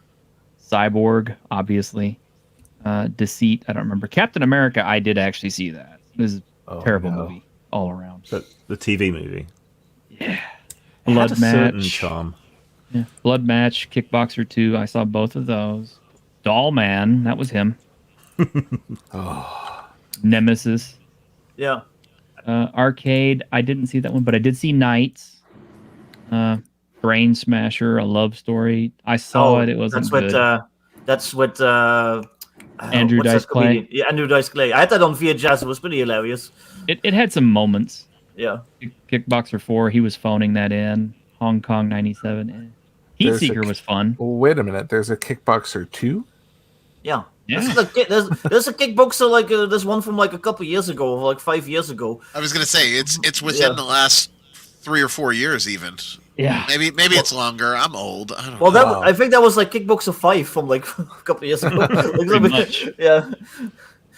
Nemesis 2. Omega Doom was good. You guys see Omega Doom? With Rutger Hauer? Yeah. Yeah. Where it's Zatoichi. Well, it's Yojimbo. Yeah. And and it's with Cyborg. When I first watched that, I was like, oh, it's like the X-Men villain. Like, no. Yeah, it's like just like all the fun movies. You go through his list of stuff, and it's just kind of like, yeah, you're gonna find one or two films on there that you loved that he did. So I was watching Nemesis, and there's this scene. Okay, the main character's like walking down the street, and there's this guy like standing naked by a window, like watching him. And I'm like to my friend, that's Thomas Jane. It's like, that's not Thomas Jane. And I'm like, that is Thomas Jane. So I looked it up, and yeah, it was like a really young like Thomas Jane standing there with his bare ass. Yeah, I remember after watching it again, I was like, is that Thomas Jane? And then like, holy shit, that's Thomas Jane. Yeah, it had like a bunch of those actors that like kind of got bigger like later on. Yeah, Cary Hiroyuki Tagawa. Except for Tim Thomerson, who just kind of stayed on the same. But he's one of those guys, if he's in the film, you know it's going to be shit but fun. Yeah. Well, it also has that guy who always played villains, and he looks like Dying Breed. Who's watching? You know, the guy from Blade Runner 2? Brian James. Yeah. Brian James, yeah. Poor guy. He was a good dude. Gary knew him personally. He had a bit of a booger sugar problem, too. But, I'm noticing a recurring pattern here. Well, Yes. I mean... People who were alive in the 80s had a cocaine problem. Hey, it's making a comeback. I hope so. Are we going to put it back in the Coca-Cola? My dear wife was out with the girls the other night, and on at least 3 different occasions at the bar, she was offered a little candy. Wow. Yeah, it's gotten a lot. It's gotten a lot cheaper. So that kind of yuppie thing that was always associated with it has gone away a bit. Well, movies were better with booger sugar, okay? Because, I mean, I always make that joke. It's like, all I need to do if I want to get produced in Hollywood is just, send in a script and a couple of keys of Coke, and I'll bet I can get a film made. Now, you got to go for something more exotic these days. I remember visiting my brother once, and we went to visit a friend of his, and we walk in, and his friend's just sitting at the table wearing like rubber gloves, just pouring like Coke like into little baggies, just like a pile of Coke, and he's got like the little scoop, and he's like, "Whoa." It's like, hey, what's up, guys? I'm like, yeah, hi. Everybody remembers the scene from Scarface where he gets that giant mountain of Coke and just downs, snorts it. My co-author does Coke. Oh, that explains the book. And my co-author I had no idea you work with Stephen King. Yeah. My co-author is a party animal. He's the complete opposite of me. I can't tell. With all that furry stuff, I thought he was a partly animal. He's been to some weird shit. He's been to some weird furry conventions and like sex conventions and like all this bizarre shit. Like he's hard into it, like weird stuff. I'll bet he's hard into it. Yeah, that's right. Oh yeah, yeah. He's like trapdoors in the seats. No, there's all kinds of crazy shit he's been into. I would need drugs to get through a yiffing, so I'm not going to judge. What about the clipping? Greg, does he like call you at like 2 a.m. and just like, Greg, I got this great idea? No, he goes to the goth club. Like there's like a goth club, goth party type stuff. Like he goes almost every weekend. Like crazy drugs are done there, stuff like that. We got a call from a friend of mine at stupid o'clock in the morning once. It's like, hello. Yeah, hi. Who's this? I'm a velociraptor. Rah! And he goes on like that for like 10 minutes. Drugs. Gotta love them. Drugs, they're fantastic. Oh my gosh. Oh my. What, dude? Victor, what is it with your country and putting salt in licorice? No, that's what you're supposed to do. Are you? That's not just. It's not just Holland. It's Finland as well, and it's tasty. Okay, now I have to try it. I have to try that now. I've never tried salted licorice. Well, it sucks. No, are we talking like black licorice? Yeah, black licorice with salt in it. I'm racist with my licorice. I like salted licorice. What's that one Turkish candy that has like black pepper inside the candy? Turkish delight. No. Right. I don't think we're selling it right if you think of it as salted licorice, right? I haven't tried the stuff from other countries, but the Finnish stuff is called salmiakki, and it's kind of treated with I think it's ammonium salt, and it's really strong tasting. You can get that nice, in powder but form. but it's an acquired taste. So calling it salted licorice doesn't really do it justice. No. Yeah, here it is. Phaser, the original Turkish pepper. It's a Finnish caramel that's hard. Looks like a salty licorice, like a little drop. But when you bite into the drop, inside the middle of the drop is straight up black pepper.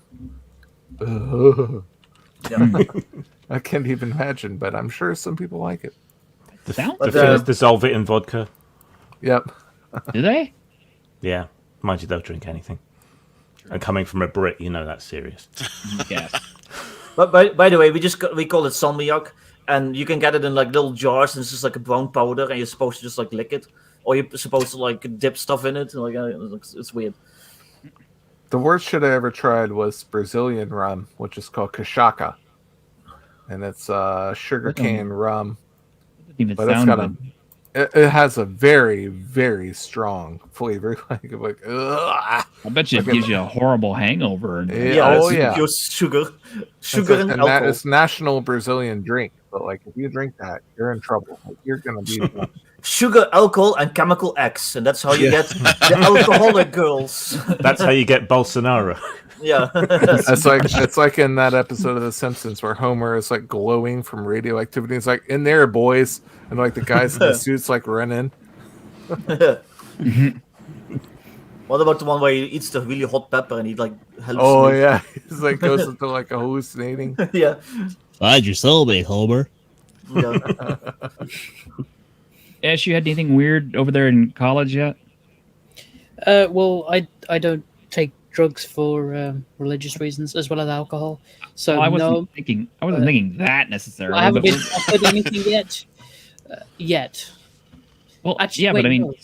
certainly there's got to be some weird stuff you've eaten around there. Not really. I kind of live under a rock. What about weird, kinky college sex? Oh What no! Come on now. Shame the- Oh wait, I forgot we're all nerds. We don't have that. So you haven't been propositioned by 2-ton Tina Tubbs yet, then? Why? He said it's mostly guys going to his. Although I am personally interested in psychedelics. That's just a personal thing. Yeah. See, I have this problem with drugs in that I always get weird side effects, or they don't hit me, but the way they're supposed to. But psychedelics are actually pretty good. I did a bit of mushroom once. That was interesting. I can't smoke weed. I don't smoke weed anymore because it doesn't do anything to me. Like every time I've tried it, no matter how strong it's supposed to be, it just makes me a little jittery.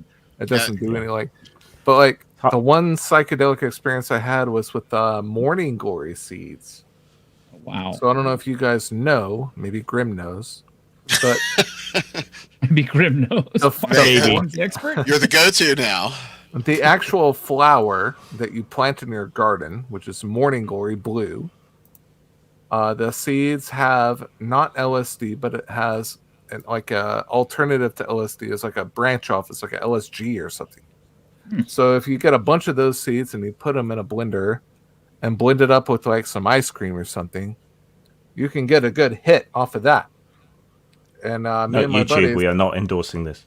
We are not endorsing this. Yes. me and my buddies but it also makes you throw up. So for like 15 minutes, you're tripping balls and then you puke, and then you're done. So it's ayahuasca at your garden like shop. The cactus does. Yeah, it's Doesn't like sound very fun. weird. No, it I wanna wasn't take- fun at all. I want to take that stuff that makes you see the clockwork elves. That sounds interesting. DMT. Yeah. God. No, I'm with you, Greg. You know, unfortunately, if I'm gonna smoke, it either does nothing or I have to smoke so much that I'm like, now it's bedtime. So there's no in between. It goes from 0 to sleep. It doesn't do anything to me at all. I've tried. I don't do it anymore for years. I'm like, I would just get What's like the point? bad paranoias and I mean, It like just liquor makes is me feel bored. Weed. liquor is my I just- hard buzz. That's what I'm doing right now, and with you guys on stream. When are you not drinking on a stream? I mean, come on. Brother. John Harrison, you doing Starfinder? Hey, I like Starfinder. Good job. Hope you enjoy. It's a game Seriously, that really though. doesn't get enough love. Seriously, though, I do Starfinder? think. Yeah. Yeah, I've got a bunch of Starfinder stuff. Yeah. Me too. Need to play that someone. I used to play it with my friends, but that friend died, so we don't play that anymore. That sucks. no. Well, that's a chipper transition. Well, I used to play it. We skinned as Star Wars. That was interesting. we do that. Carrying on playing the games is sometimes a good way to commemorate people, though. We lost a guy. It's not a game that I'm part of, but they keep meeting every few months to continue that campaign. It's a nice way to remember someone. Yeah. I was fortunate enough to get some of his personal effects after he died, so I have those things to remember him by. My other friend that we used to game with, who also died recently, though, his family pretty much kept all of his stuff and didn't give us anything, but we were fortunate that he left his folder full of characters, some of his gaming paraphernalia, and his dice. So we use his dice as the loaner set for people who are new to the table and just tell them, like, yeah, this is from our dead friend, but I'm sure he would love you to use his dice. See, that's a cool thing to do. We haven't experienced that yet, surprisingly, right? You know, we're not getting younger, but our core group hasn't had a loss, so it's interesting to just hear all the perspective on it, you know, because we know it's coming. It might be me, but yeah, I guess I'm fortunate. Haven't had to stifle and swallow that one yet. It's hard when it happens. And depending on who it is too, it's like you'll look over at their spot at the table and you go, man, he would have loved this, or she would have loved this, or whatever. I had one friend go, and he actually looked like a Native American Grim Jim. It was funny. A Native American Grim Jim? Yeah, that's what he looked like. And he was like a big metalhead and stuff. Yeah, he was a great guy. They call him runs with discomfort. Yeah. Squeaka, stop that. That is, I mean, I'm sorry. Grim and Ash are not going to go lick you just because you're psychedelic, okay? Just stop trying. Are you calling her a toad? That's not nice. No, she said she's psychedelic. So it's like, you can go lick a toad or a mushroom. Yeah. Wait a minute, she's shagadelic, not psychedelic. This is missold. Shagadelic. Either way, you're licking her, so. You're getting dirty. Well, we've We need already Squeak done on drugs. So We've done drugs. Now we're doing, the sex, which follows up the drugs. So I mean, we we're kind of in did order. rock and roll with the guitar names. So yeah.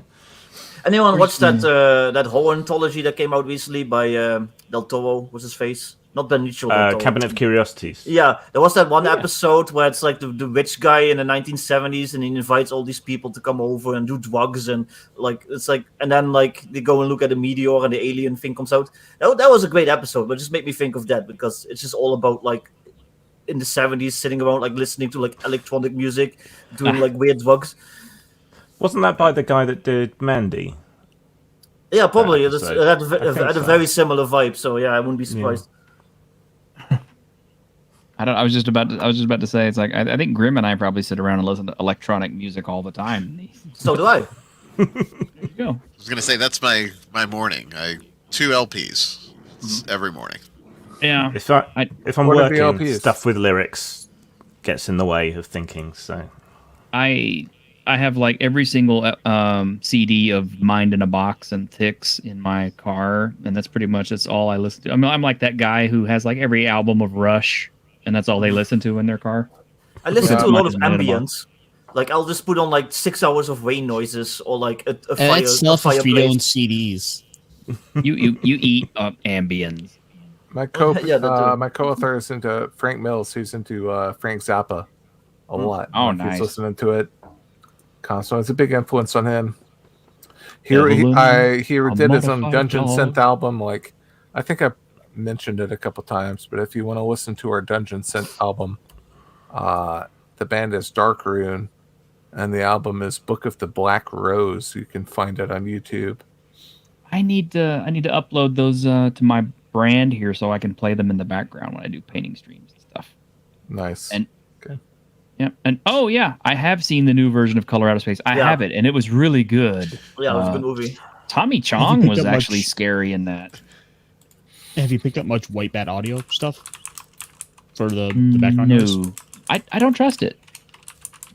I just don't trust it. It's like the last time I got into a free, music thing, I ended up getting all these copyright claims on my videos. So the only people I trust is techno acts, video game music, of course, which is usually copyright free because streamers, and Faderhead, of course, because White Bat Audio is good.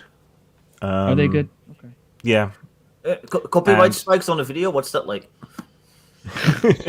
What's that like, And T-shirt? I've used Mind in a Box on videos before, and it didn't get claimed. So some of that might be okay, actually. It's a video. I'm still confused on this video thing.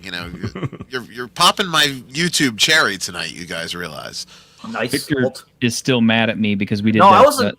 I'm not mad. I was fucking around. It We made me did laugh. that Actually. the German forklift video with all the violence in it, and his stream got pulled down for it. Yeah, I did a 7.5 hour live stream, and T-shirt was on, and we watched this video, and then I woke up, and everyone's like, "Oh, your stream's down." I'm like, oh, they got completely pulled, and I had to download the whole file. I had to cut out that part. I had to re-render it for 2 hours.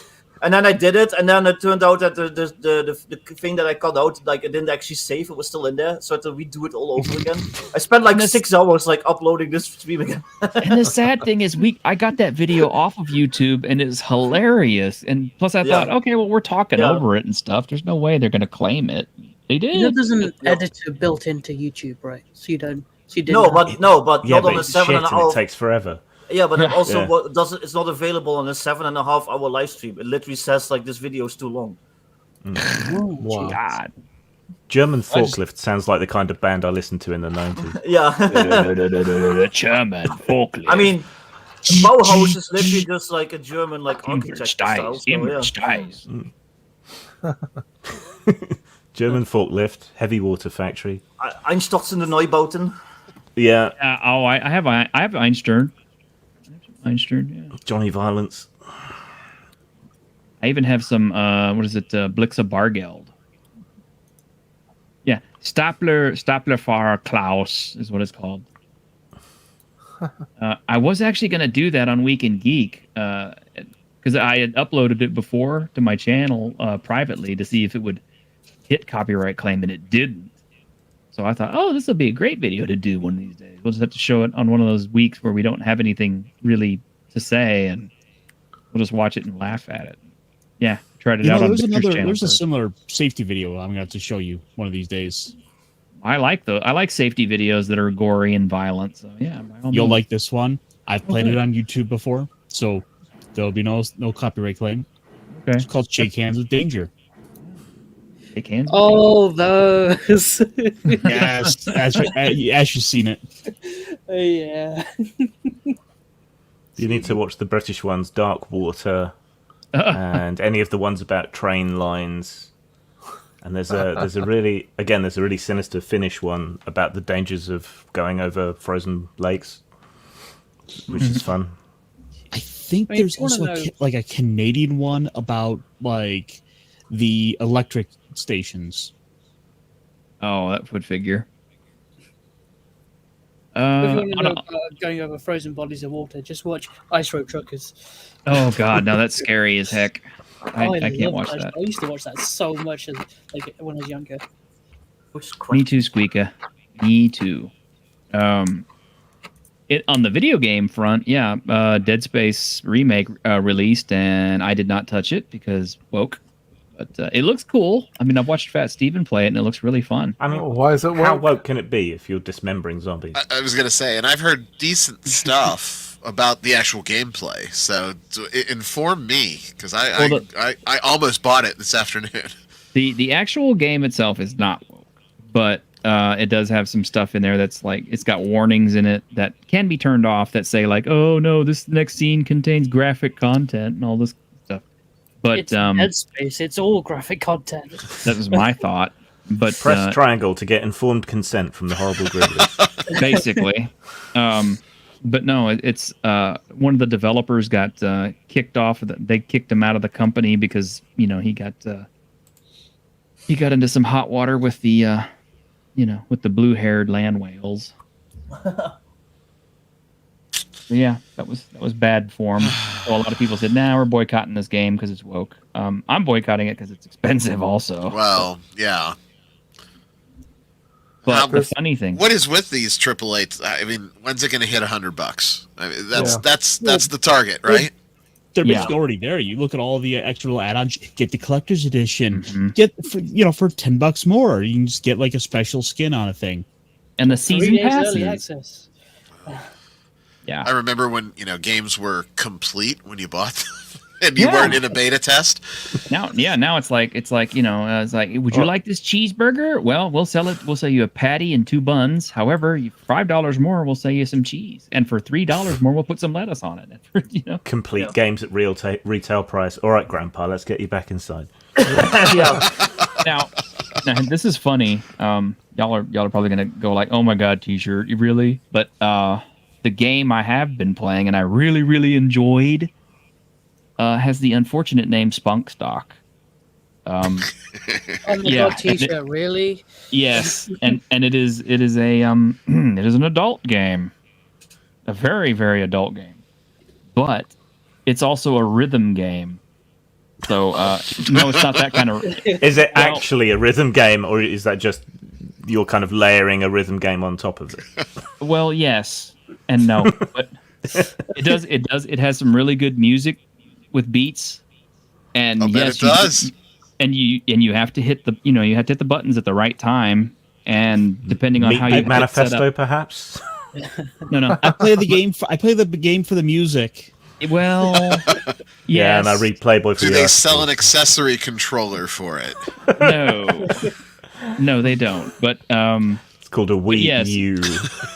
Yes, yeah. And yes, while the tracks are going and you're hitting the button, there's also a scene playing in time to it. So you can look it up on Steam. I'm not gonna say much more than that, except that yes, the music is good.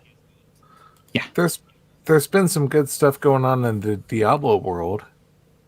I don't know if you guys play Diablo, but like Diablo 2 Resurrected and Diablo 3 both have ladder resets pretty soon. And, I find that impossible, Greg. How can you say there's anything good with Diablo? What are you talking D2R. about? Diablo is the shit, dude. Like, the part of Blizzard that actually is working on games still is like, they're not bad. Like, but Diablo is amazing. Like, Diablo 2 Resurrected is coming out with a new patch. They've got some new 5 new rune words, and they're tweaking those. They're listening to community feedback to try and make those like cool. And the next ladder is going to reset pretty soon. They're going to have a lot of new changes. And then Diablo 3, which is a game that's old as shit. Like, if you've never played Diablo 3, it's like you've missed the boat, but it's pretty fun. But that ladder reset is coming probably a few weeks into February. They're going to have a new patch that's got a whole talent tree. They've implemented like a whole talent tree where you can sacrifice different resources to get like super duper power ups and like make your character like crack as hell. Like, that looks fun. Like, I'm telling you, Diablo is on point at this point. Wasn't there some talk about some fixes or something with Warcraft 3 Reforged? I'm not sure about that. I know that they did a StarCraft 2 patch recently, which was kind of a shock because they never patched StarCraft and like it was considered a dead game for a long time, and now suddenly they have a patch. But I don't know what about Warcraft.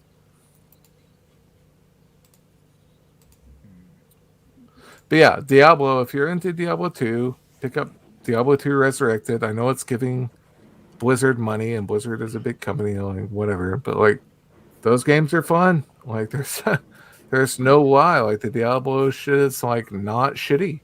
It's actually decent. It's because it's from 1999. I mean, exactly. Like, I'm on board with D2R.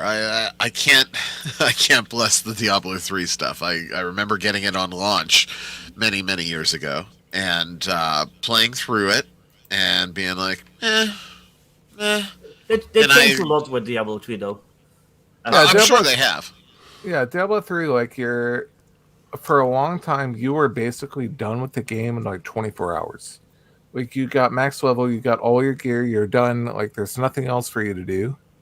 But I think with this new patch, they're trying to actually add some like in-game stuff because they have this new talent tree that's going to require a bit more effort to get like superpowers. So that's going to be cool. Like, you're not going to be done in like 24 hours like you used to be able to do.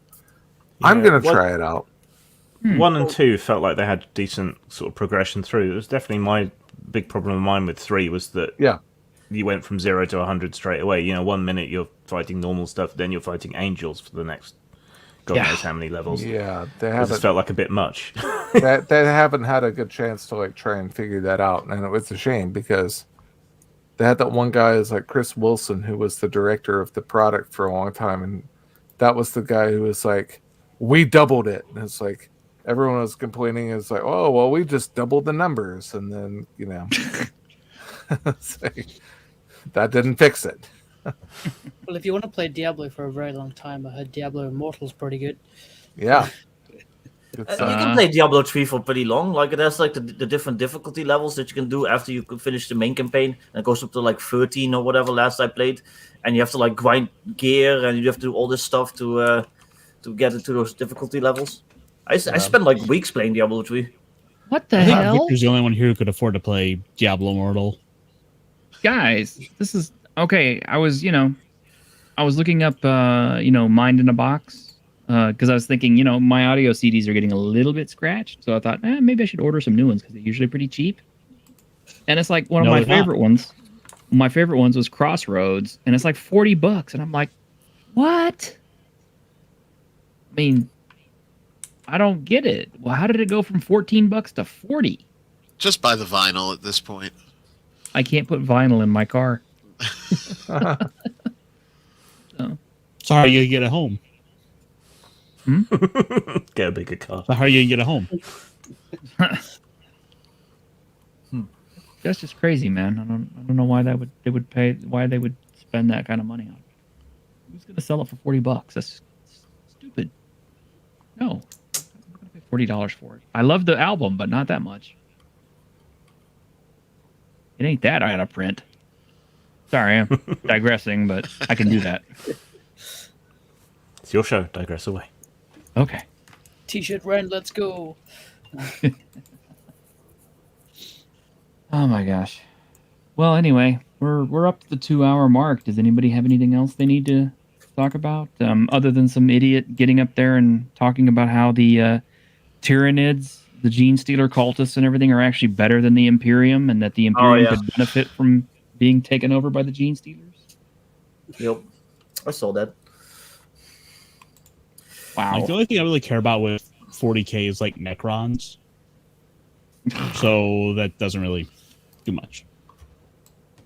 I think it's kind of sad because it's like I think inevitably everyone in the entire 40K universe is doomed to die to the Tyranids because they can't be stopped. I mean, literally, it's just they leave whole worlds as husks after eating every bit of biomass on it, and then move on to go do it all over again. And because there's so many hive fleets and they're so big, it's like, and nobody will cooperate to take them all out. I think they're just that's the death of the 40K universe, is the Tyranids. It'll probably still take like thousands of years, though. Space is big. Yeah, space is big, but still, it's they just need to implement the golden plan. Just Leto 2's golden plan. No, I thought the orcs would be the last thing standing too, but consider this. I know that orcs reproduce by spores, but if the Tyranids eat all of the biomass, all of it, that's two problems for spores. One, they eat the spores. Two, the spores still have to have some sort of a food source. Otherwise, they die. I mean, you can't put a mushroom out there, on a glass plate, and it will not reproduce. You know what I'm saying? But when the Tyranids have eaten everything, they'll die. Probably. Well, they're not from this galaxy, so they're from like somewhere else. So they'll probably just go back to the bigger. Yeah. Let's move on. I'm kind of curious if they're ever planning on rebooting the 40K universe. Why? It's still super profitable. Yeah. Yeah. It's funny to me how the Space Marines, like the actual war behind like the casual, like the actual population that's what we're experiencing now. It's like live in the pod, eat bugs, like it's like literally the same thing that's in Warhammer right now. We're not quite at the corpse starch stage yet. Yeah. We're getting there. Soylent Green is people that you know of. All right, guys, I'm probably going to drop out here, but I appreciate you having me on. Yep. Yeah, that's fine. Like I said, we're gonna finish out today right now as well. So, thank you all very much for hanging out with us for another week. I hate to stop now because it seems like we're having such a great time. I mean, I really enjoy getting together on Saturdays and hanging out with y'all, and I hope y'all are enjoying it too. Especially my two guys. Actually, this is kind of a compliment for you, Ironcaster and Grim. I was talking to Animane earlier this week about how we can grow the channel and help it out. And he said, you two guys are my ride or dies. So I thought that was awesome. And I'm like, yeah, those are two of the guys who were with me when I started this channel. Esh too. Me too. Thank you all for hanging out with me. I might be a late comer, but I'm pretty ride or die. Well, I hope so. That'd be cool, Victor. I would be proud to call you a ride or die at some point. And Greg is probably a ride or die at this point now. I've finished this cup of coffee, so Yeah. You gotta add me to the intro. What the fuck? I'm redoing the intro, but man, it's taking me forever. And every time I get somewhere with it, I'm like, I get sidetracked. He's gotta get his books first. Oh, where's Snowdubs? You gotta get rid of that guy. Yeah, because Snowdub never gets on here. He's too busy hanging out with drunk 3PO. Yeah. Jerk. Oh, well. Here you go, Snowdub, just for you. Come on, sir. I like everybody. Everyone is welcome here. Come on down, sign the contracts. We've got a spot for you here. We don't discriminate. We treat everybody equally down here in hell. This has been your Lord Baphomet telling you, stop playing with dice. Go play with some boobies or something. There you go. Lord Baphomet says it all. Okay, real quick before we part company, my friends. Is anybody joining me for a game tomorrow morning? Which would be... I've got my Transformers game. You're ditching me for Transformers. Okay. Well, the nice thing is that I'm doing Scarlet Heroes, so a small group is fine. And Grim already has characters. I will ask She Who Must Be Obeyed and see if I'm allowed out to play. Okay. I'm usually having lunch with my parents on Sundays, so I'm usually not at home. Okay. Anybody else? What time? First I've heard of it. So. I don't know what's going on. I don't care. I'll be on there. I'll be drunk as shit. Fuck. Yeah, play some Scarlet Heroes drunk. It's fun. Yeah. Well, I want to start at 9 a.m.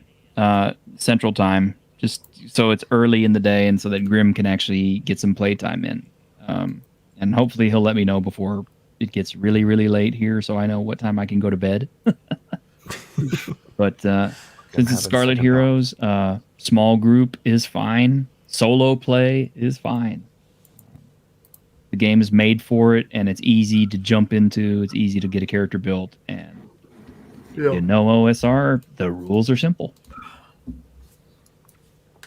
A game of tennis. No, Brett, of Scarlet Heroes. Scarlet Heroes. Not cricket. Guys, thanks for being on. I'm glad Ryan David was able to come on. Me too. Thanks for hanging out with us several times. Yeah. I'm going to go so I can ask if I can play tomorrow. Okay, great. Take care. Later. And all of you guys out there in the audience, thank you very much for hanging out with us. And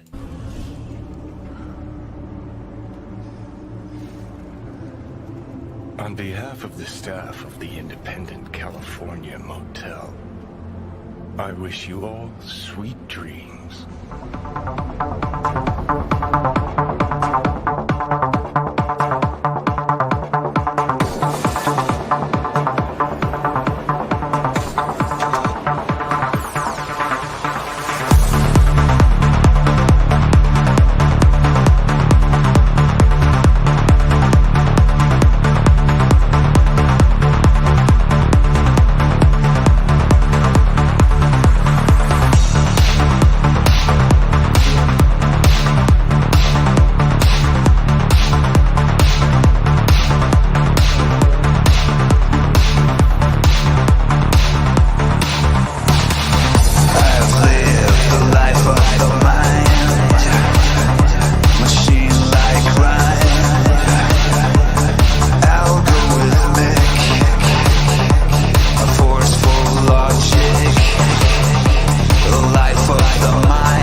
silent night to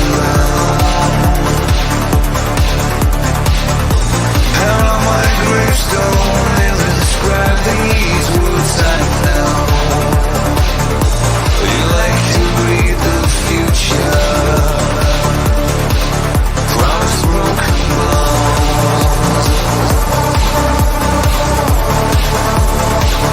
promise broken bones, promise broken bones.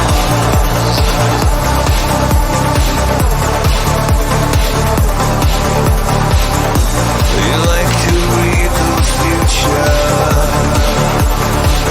promise broken bones. Wake the fuck up, samurai. We have a city to burn.